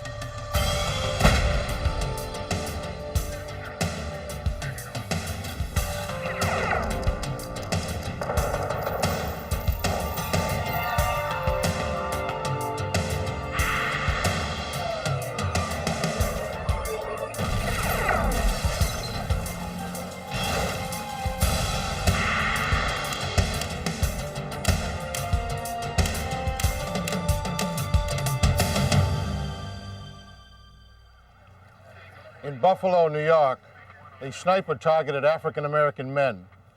He held a city hostage and threatened to ignite a racial powder keg. And it looked like others might be following his bloody example. I'm Jim Kallstrom, former head of the FBI's New York office. When it became clear that physical evidence alone wasn't enough to corner the killer, FBI profilers developed other means. Their work provided the only hope of flushing him out and connecting him to his crimes.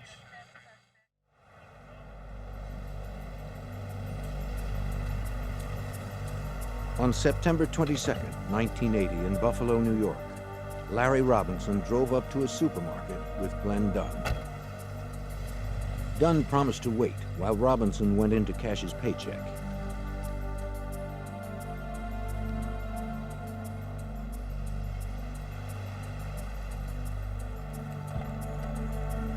While he waited, Dunn decided to step out of the car for a cigarette.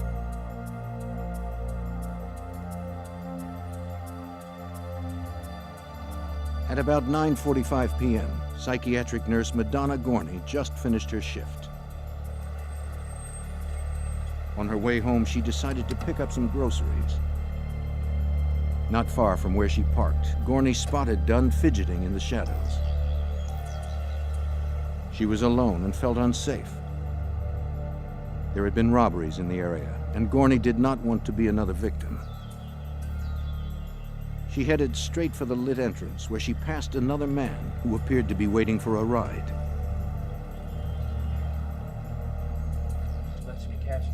Gorney felt safer once inside. Larry Robinson had only a short wait in line to collect his money.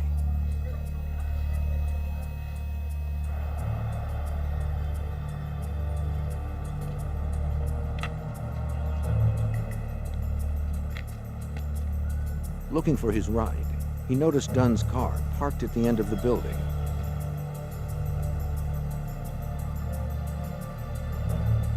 When Robinson tried to get in, the door was locked. Dunn did not respond. Robinson came around to the driver's side and discovered Dunn was not moving. He was bleeding from the head. Robinson ran back into the store to summon help.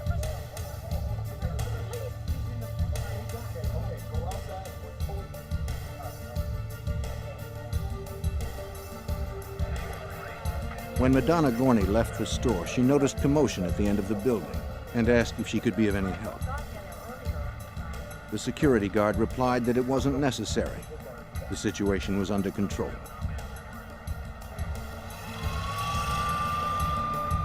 With 3 bullet wounds to his head, Dunn was in critical condition.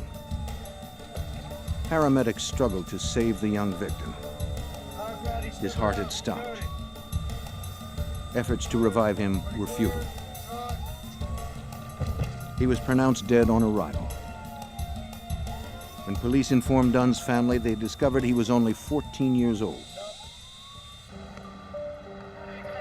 The forensics team searched for clues to the killer's identity. Fingerprints lifted from the car belonged to Dunn and Robinson. The blood was confirmed as Dunn's.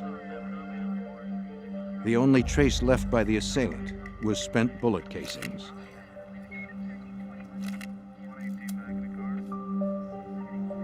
They had been fired from a .22 caliber weapon. A check of the car's license plates revealed it had been stolen the night before from a local dealer. Police questioned Robinson. He told them that he only knew Dunn casually from the neighborhood and did not know the car had been stolen. Robinson said he'd been walking to the supermarket earlier in the evening when Dunn drove up and offered a ride. Friends and family would later confirm that he and Dunn barely knew each other. I'm here at the top supermarket. The crime was already making news. As the story broke, Madonna Gorney returned home from the supermarket, still troubled by the incident. But they did confirm that he is a 14-year-old local resident. Gorney was upset to learn that a young boy had been killed in the parking lot. She decided to call police the next morning to see if she could be of any help. Buffalo homicide detective John Regan initially thought the slaying might be a result of a car theft ring. Exploring where the stolen car had come from and the people that may have been responsible for it, it became apparent that this was not the focal point of the investigation. To develop leads, police canvassed nearby residents hoping someone may have witnessed the shooting. A uniformed officer found a witness willing to cooperate and called a detective to question her. What we got? Barbara Wozniak lived next door to the supermarket.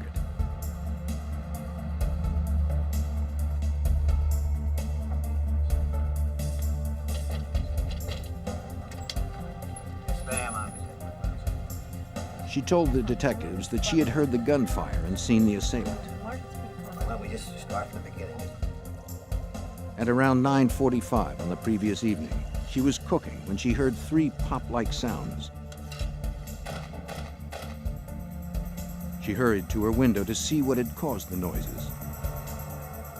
She saw a white man running from a parked car. He wore a hooded sweatshirt that obscured his face. While the detective spoke to Wozniak, he was informed that a witness from the supermarket had called offering her help.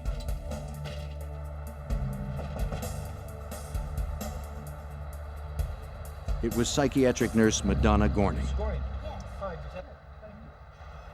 The real reason I called was because a 14-year-old kid had been killed in that car the night before, and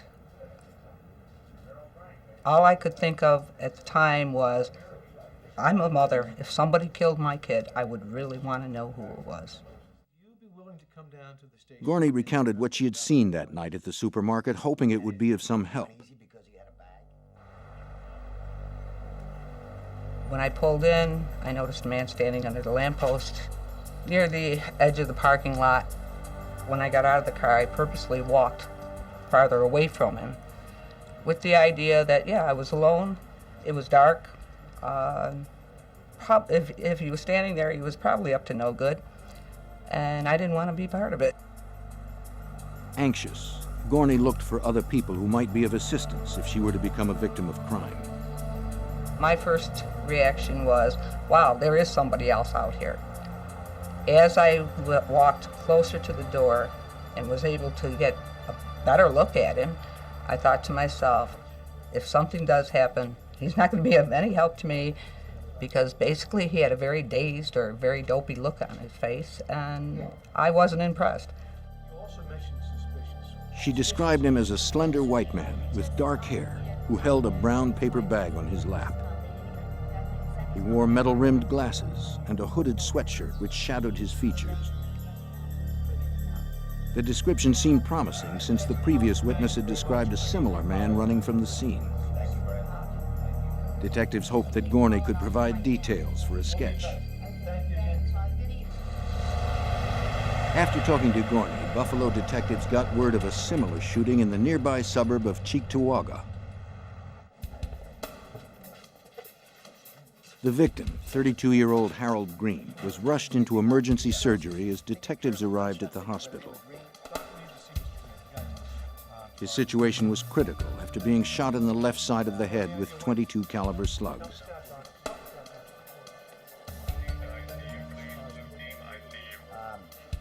Are you with the green down in there? Detectives found his wife in the waiting room and asked what she knew of the shooting. Her husband had stopped at a fast food restaurant. He was sitting in his car eating his lunch when a hooded white assailant walked up and shot him.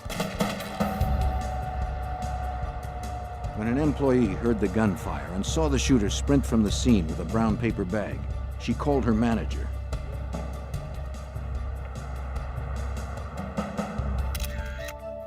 The method of this attack resembled the one from the night before. Detectives speculated that there was a possible connection between the two victims. Mrs. Green said neither she nor her husband knew Glenn Dunn or his family. Her husband was a successful engineer and a pillar in his community.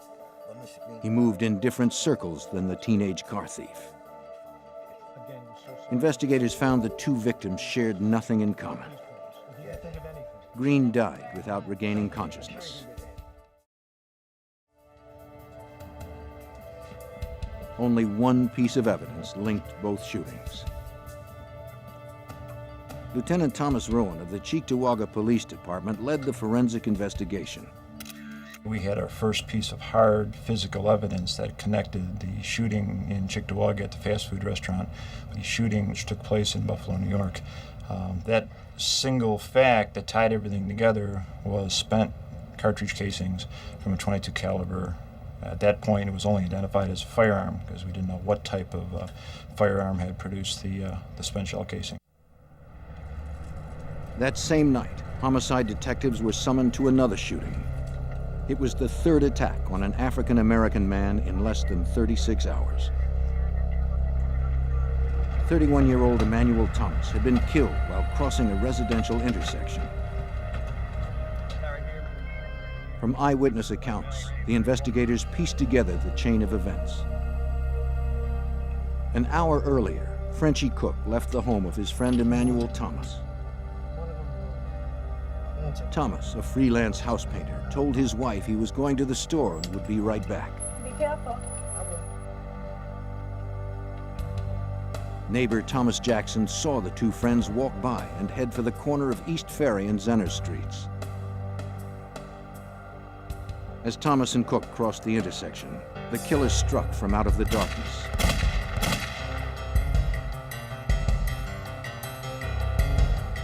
With a gun concealed in a paper bag, he shot Thomas several times in the left side of the head. Thomas collapsed to the pavement. Frenchie Cook was in shock. He never saw the assailant approach. He did not know anyone that would want Emmanuel Thomas dead. A teenage witness who saw the shooting from across the street described the suspect as a hooded white male, around 5'8" or 5'9". The forensic team retrieved .22 caliber shells resembling those found from the previous shootings. They were sent to the lab for comparison. Detectives had little else to go on. In this particular case, we had two common denominators. We had black men and we had a .22 caliber weapon that was used to kill them. Other than that, there were no connections between the victims, either collectively or even singly, and no connection with a shooter. Startled investigators came to the realization that Buffalo had a serial killer on the loose. Police had no leads and only one apparent motive.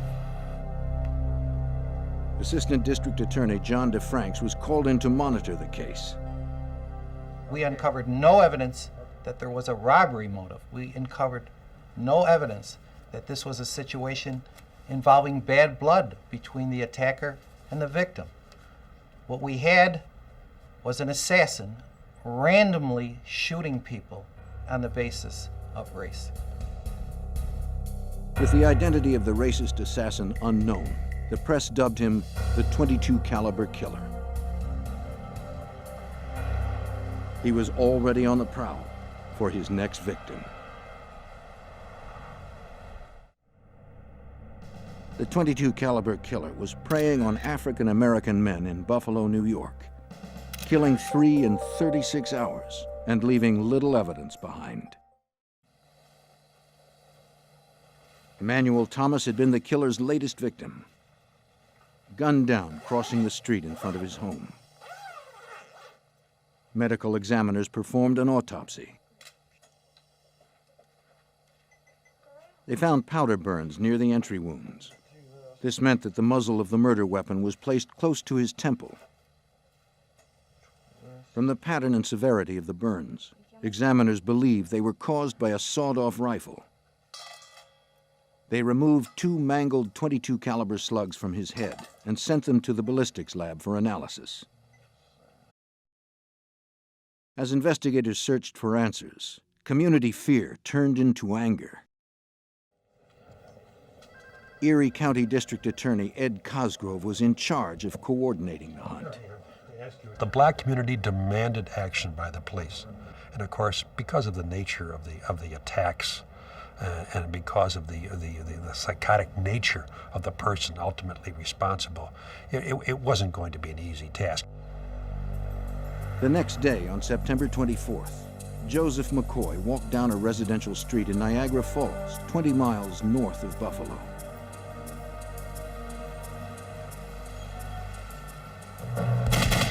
In front of a church, the 43-year-old man was ambushed and killed. A witness described the shooter as a slender white man dressed in khakis.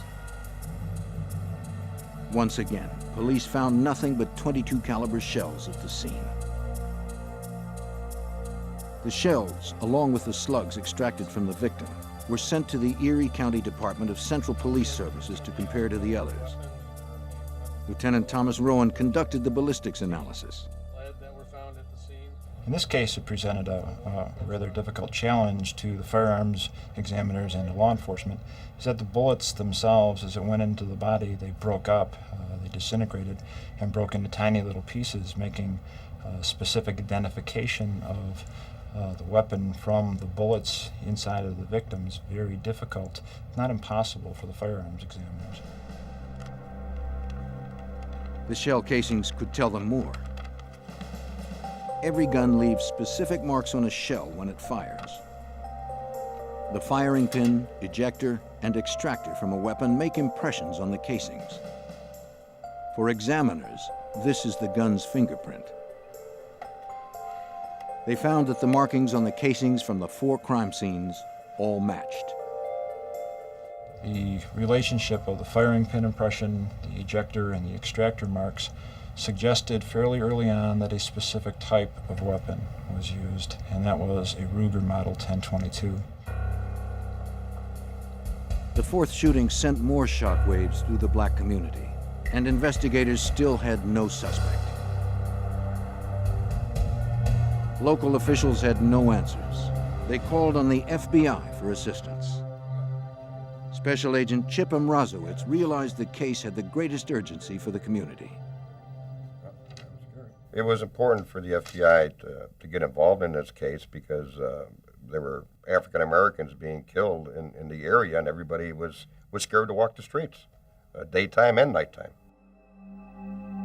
A composite sketch was rendered by an FBI artist who worked with several witnesses that had gotten glimpses of the killer.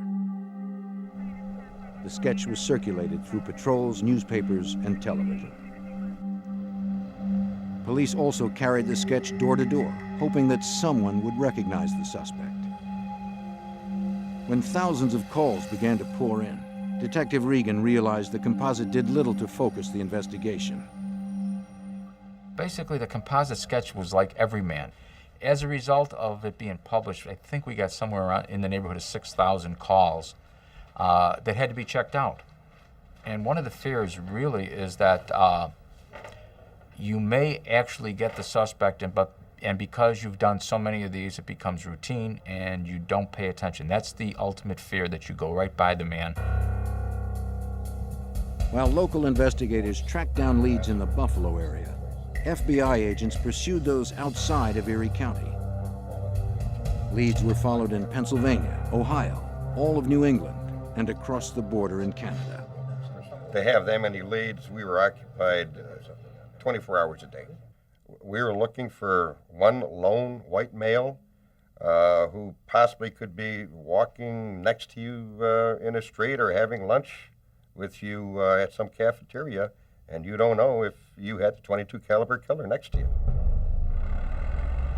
On October 8, 1980, workers on a construction site in the Buffalo suburb of Amherst came across an abandoned taxi on the service road of the New York Thruway. When no one returned to move it, they contacted the state police.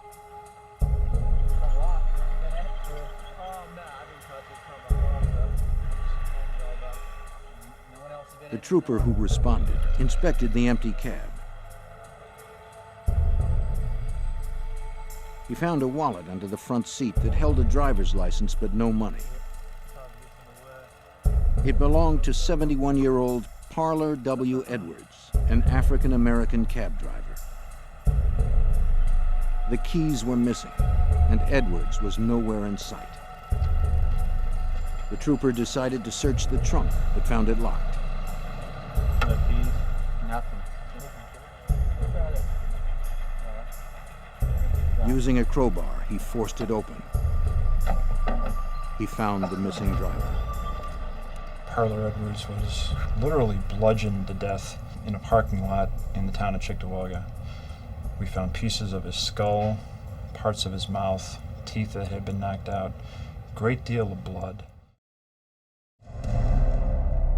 Before throwing Edwards' body into the trunk, the killer had also cut open the driver's chest and removed his heart.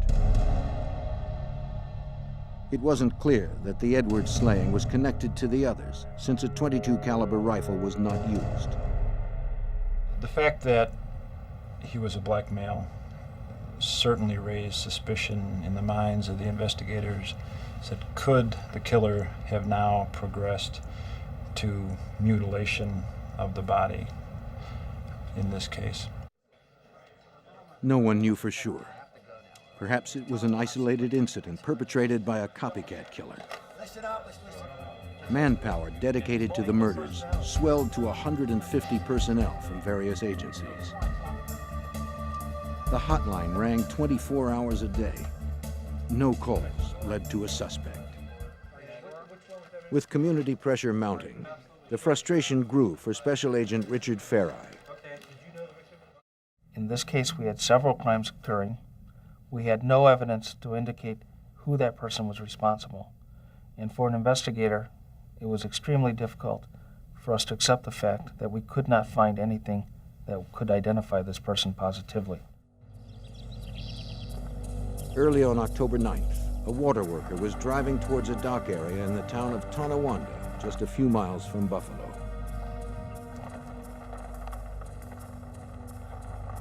On the edge of the road, he spotted a man laying face down near the tall grass.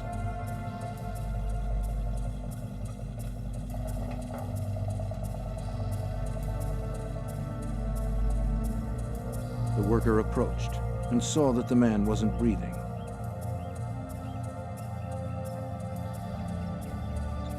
He immediately called authorities.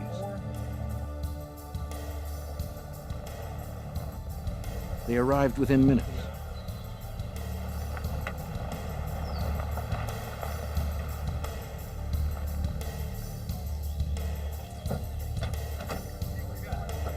Investigators identified the victim as 41-year-old Ernest Jones. Like Edwards, Jones was a taxi driver who had his throat slashed and heart cut out before his body was moved to a remote location. He was the 6th African-American male to be murdered in the Buffalo area in less than 3 weeks. Authorities were baffled. With little evidence to guide them, they weren't sure if one person was responsible for all 6 homicides. Only one aspect linked the first 4 shootings with the deaths of the 2 cabbies. Basically what you have is the 4 shootings which are definitely linked. You have the 2 cab drivers who are linked to each other, but not necessarily to this. There's controversy even within the police, within teams of investigators as to whether or not they're connected. Agents and local authorities had no way of knowing if there were 1 or 2 serial killers out there killing black men. By October 9th, 1980, 6 African-American men had been found slain in the Buffalo area. Authorities were not certain that only one person was responsible. In just 3 weeks, the serial killings had split the local community along racial lines. District Attorney Edward Cosgrove led the investigation. It's hard to even describe the community mind at that time. There were demands for action all over from the black community for the police to stop what was happening here. I had press conferences that were attended by the national press. Everybody descended upon Buffalo, and everybody wanted answers from me. I didn't have the answers. The story made national headlines. a $100,000 reward was offered for information leading to the arrest and conviction of the .22 caliber killer. President Jimmy Carter took notice. With the wedge of civil rights violations dividing the Buffalo community, the president declared the investigation a federal case. Local lawmen now had the full resources of the FBI at their disposal. As federal agents began sifting through the collected information, another incident rocked upstate New York. On the night of October 10th, Colin Cole slept in Buffalo General Hospital. Cole was an inmate from a local jail, recuperating from a drug overdose. Just as visiting hours were coming to a close, a man walked down the hall of the 7th floor looking for Cole's room. The recovering addict gasped for breath as the man tightened the ligature. A nurse administering medication surprised the strangler. He fled, leaving Cole alive. The nurse alerted hospital security. But the call came too late. It was the 7th attack on a black man in just 3 weeks. No one knew for sure if the .22 caliber killer was responsible for this attack. What we have is this crime scene. Lieutenant Thomas Rowan and his team had little understanding of serial killers at the time. Glimpsing into the mind of a serial killer is like twinkling your toes into the abyss of the very weird. You're never really sure what's there. Local investigators needed someone who was more familiar with these types of offenders. They called upon John Douglas of the FBI Behavioral Sciences Unit to provide a profile of the .22 caliber killer. Through this process, Douglas would provide the team with insight to the killer's psychological behavior. Currently senior analyst of APBnews.com, an online crime news website, Douglas spent 20 years pioneering the science of profiling. A profile is designed to come up with the most probable offender. Its goal is to eliminate a lot of false leads. An attempt is being made as well to maybe refocus the investigation of law enforcement, or possibly reinforce the investigation by telling them that you're on the right track here. Douglas was on the next plane to Buffalo. During the trip, he familiarized himself with the case files. You have to walk in the shoes of both the subject and walk in the shoes of that victim to truly understand really what took place during that assault. I'm going to be asking myself the question, why? Why this victim? He confirmed what local investigators believed. The only connections among the 6 murder victims were their race and sex. They were black men who had been chosen by at least one killer as targets of opportunity. The strangled survivor, Colin Cole, was not a random victim since he had been sought out in his hospital room. The profiler believed Cole's attacker was at the very least a racist copycat, not necessarily responsible for any of the murders. Douglas needed to probe further. He had to meticulously recreate each murder from the known evidence. Reviewing all 6 attacks, the profiler looked for behavioral characteristics that could be ascribed to just one offender. When you look at serial killers, you look at patterns as well as signature. Signature is something that the offender does. It's kind of repetitive behavior, but behavior that the subject has to do. It's more of a ritual. Douglas found the behavior from each of the 4 shootings to be similar. The .22 caliber killer had surprised random victims, fired quickly from close range, then bolted, leaving his prey before they were dead. The assassin's signature was a blitz style of attack. The cabbie murders didn't seem to fit that pattern. In those 2 cases, the killer had severely bludgeoned the victims, mutilated them, then dumped them far from where they were killed. The killer had spent a great deal of time with the bodies, even after death.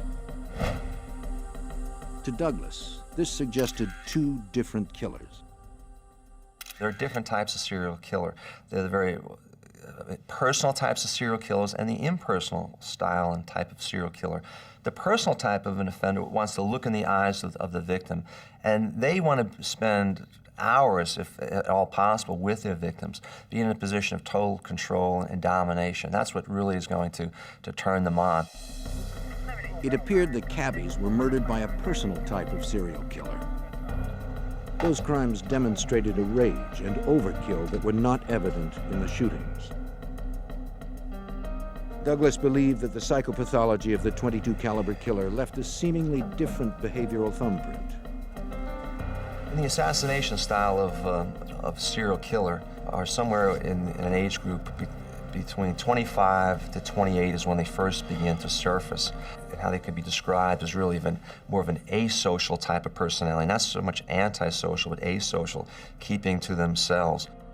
They generally become obsessed with weapons. They may be found with having multiple weapons as well. The person would probably, if he was in the military, I said that he'd have difficulty in any branch of the service and would probably, at some point, would even receive a discharge. To the profiler, it looked as if Western New York may have had two distinct serial killers on the loose. Douglas reported his findings to local investigators. Because the technique of profiling was new in 1980, a few had doubts about its reliability. Some people look at this as some type of voodoo or witchcraft. I mean, how are you able to determine, for example, age of the offender? And actually, it's pretty easy once you do enough of these cases. From his experience with similar cases, the profiler added that the .22 caliber killer would most likely be an avid hunter, having a history of menial jobs. Douglas stressed that it was up to the local team to find or eliminate suspects based on his profile. This is a good tool, but really it's you. You're the people up there, you police, you're going to solve the case. I'm not going to solve the case. To me, this is the easy part. I'm just going to try to help you maybe refocus the case, give you an idea, paint a portrait of the offender, but really you're the one who's going to knock on the doors and wear out the leather soles and come up with the suspect. A national all-points bulletin of the .22 caliber killer's profile was received by law enforcement agencies around the country. Investigators had a description, but still had no name. Late in 1980, the FBI and local police searched for leads in the unsolved murders of 6 black men from Western New York. Hoping to focus the massive investigation, an FBI profiler was called in to assess connections between the cases. He believed it was possible that 2 distinct racist killers were responsible. 2,000 suspects were interrogated, but police made no arrests. Buffalo wasn't the only city in New York State facing terror in the streets. 400 miles southeast, in New York City, a knife-wielding attacker was terrorizing Midtown. Commuter Ivan Frazier was the victim of a subway knifing 3 days before Christmas. Blocking the attack with his arm, he survived and reported the assault to the NYPD. At 1:25 in the afternoon, Ivan Frazier noticed another rider talking with an attractive woman. To Frazier, it appeared the man was trying to pick her up. The woman seemed annoyed. He got up to exit at the next stop. Frazier returned to his article.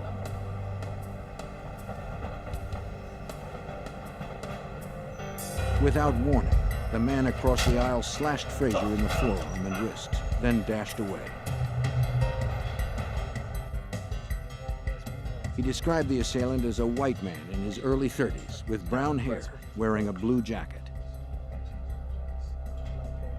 2 hours later, at 3:30 in the afternoon, 19-year-old Luis Rodriguez was walking on the west side of Midtown Manhattan when he was jumped by a white man demanding his wallet.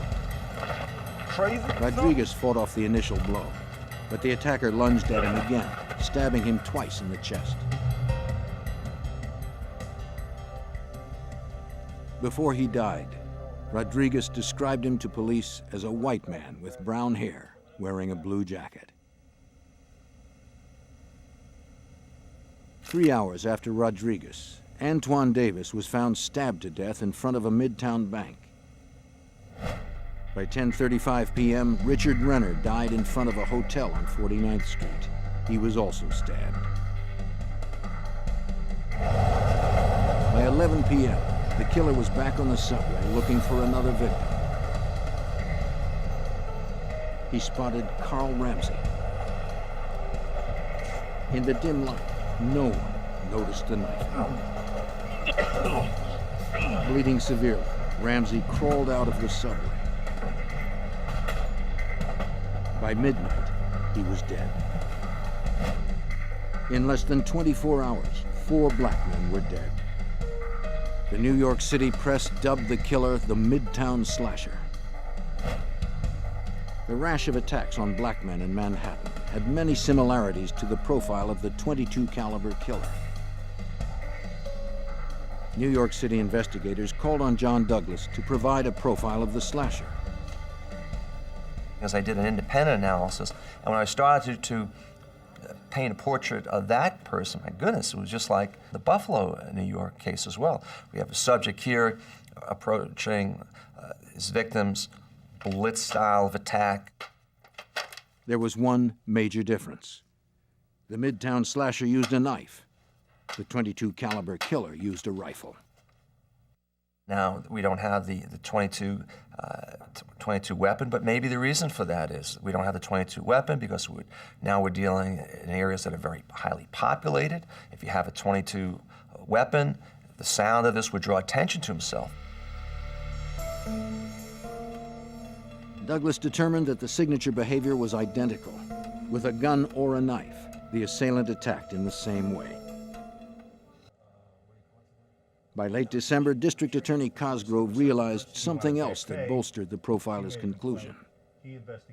During that period of time, there had not been any assaults here in the city of Buffalo. It was quiet with respect to the activity of this .22 caliber assailant.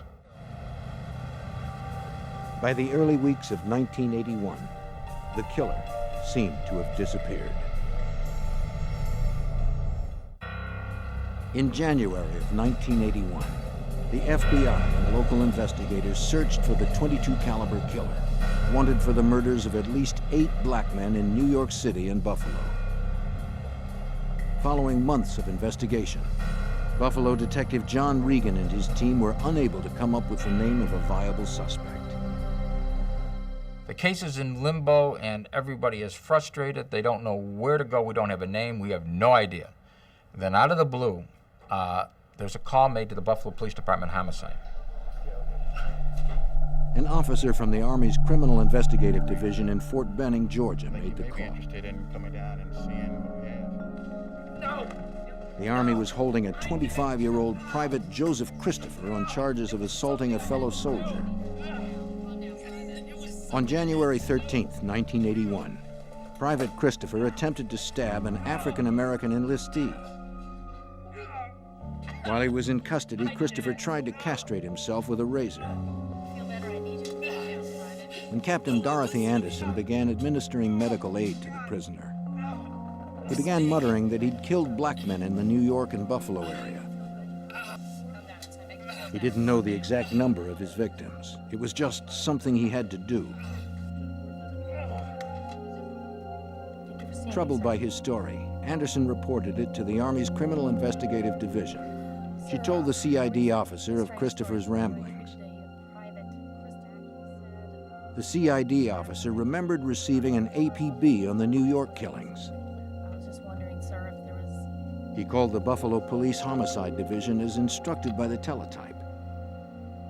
For District Attorney Cosgrove, this explained why the killings had stopped in New York State.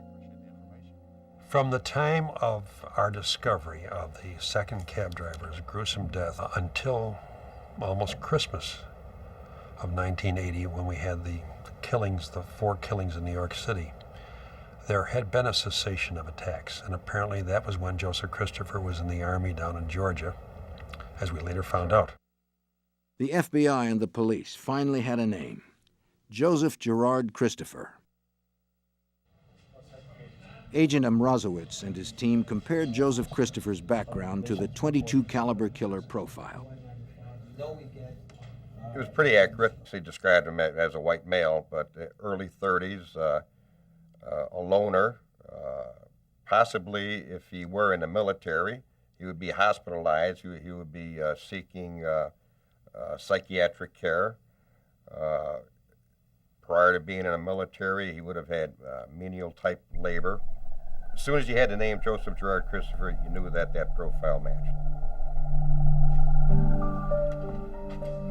Investigators tracked down several friends and acquaintances of Christopher's. Detective Lobb, talk to you a moment. David Robinson had been a friend of the suspect for over a decade. Familiar with a gentleman named Joseph Christopher? They often shot target practice and went deer hunting together at Christopher's family cabin.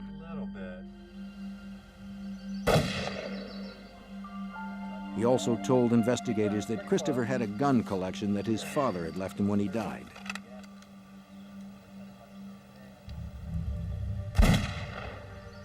The collection included a .22 Ruger rifle, but Robinson never saw one that was cut down.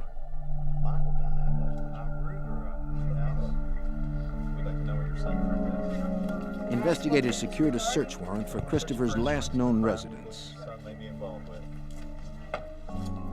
They arrived at his mother's house in Buffalo, New York on April 22, 1981.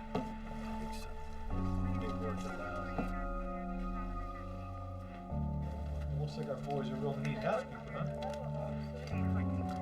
In Christopher's bedroom, FBI agents recovered metal-rimmed glasses and khaki clothing that matched witness accounts of the perpetrator's apparel.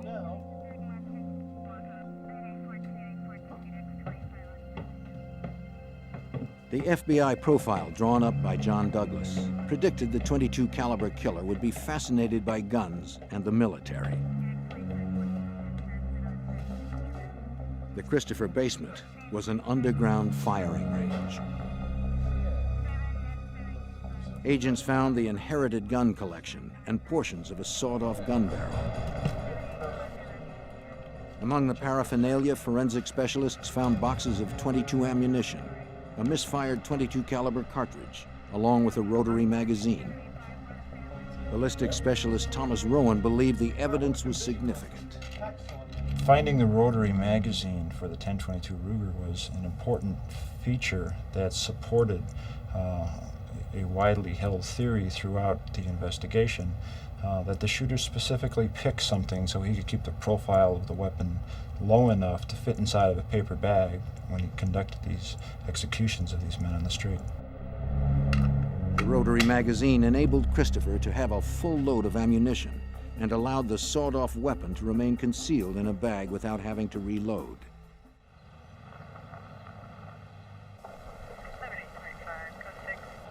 A second warrant allowed investigators to search the family cabin in Ellington, New York.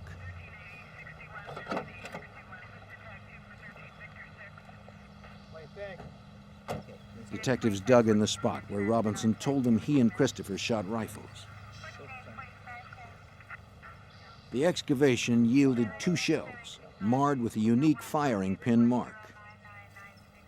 The same marking was on the shells collected at the crime scenes.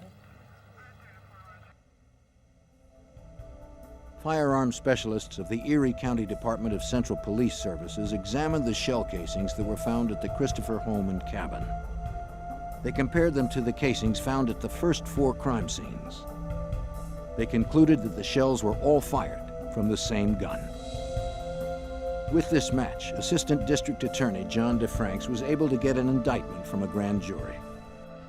The casings spoke for themselves. Put the casing under the microscope, you had your evidence. It couldn't be altered or tainted.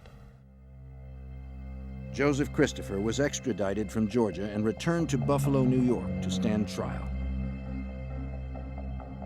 Officers fitted Christopher with a ski mask to prevent witnesses from identifying him through the media. We put a mask on him for purposes of preventing potential witnesses from observing his face on the television and then basing their identification on that rather than upon their own recollection. Okay. All right. Thank you, Ms. Gorney, for coming down. One of those key witnesses was Madonna Gorney. She had seen the .22 caliber killer the first night he struck in the parking lot of the supermarket. On May 5th, 1981, she confronted Joseph Christopher in a lineup. It was a little scary. I was concerned with the possibility of being actually anyone in the lineup being able to see us who were there to identify someone in the lineup. Gorney was protected by the bright lights that shone in the eyes of the subjects.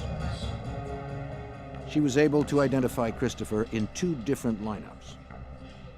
Agents and local police felt certain that they had the .22 caliber killer. Questions of Christopher's mental competency delayed the trial. In December 1981, a judge pronounced Joseph Christopher mentally incompetent to stand trial. He was committed to the Mid-Hudson State Psychiatric Center where he received treatment. On February 17, 1982, Christopher was deemed fit for prosecution. The trial began on April 6, 1982. The community watched every step the prosecution took. The media reported this entire case on a day-to-day basis, sometimes on a minute-by-minute basis. It was good for the community because they wanted answers, they wanted information. And it was good for us because it began to convince the community that we had the right individual and that their fears could be somewhat allayed. The state jury found Joseph Christopher guilty for the murders of Glenn Dunn, Harold Green, and Emmanuel Thomas. He was sentenced to 60 years to life imprisonment. Prosecutors never tried him for the Manhattan knifings. One question still remained. Was Christopher also the taxicab slasher? Though the FBI profile excluded Christopher as the suspect, he later revealed details of the cab driver's wounds that only the killer could have known. We wanted to make sure here in Buffalo and Erie County that we satisfied the community's need for professionalism, thoroughness, competence, and all the other things that the community expects of its policemen and prosecutors. And we were able to satisfy that need because we were successful. Through science and good detective work, Joseph Christopher would never be free to kill again. He spent the rest of his life behind bars until his death, curiously from a rare form of male breast cancer at the age of 37.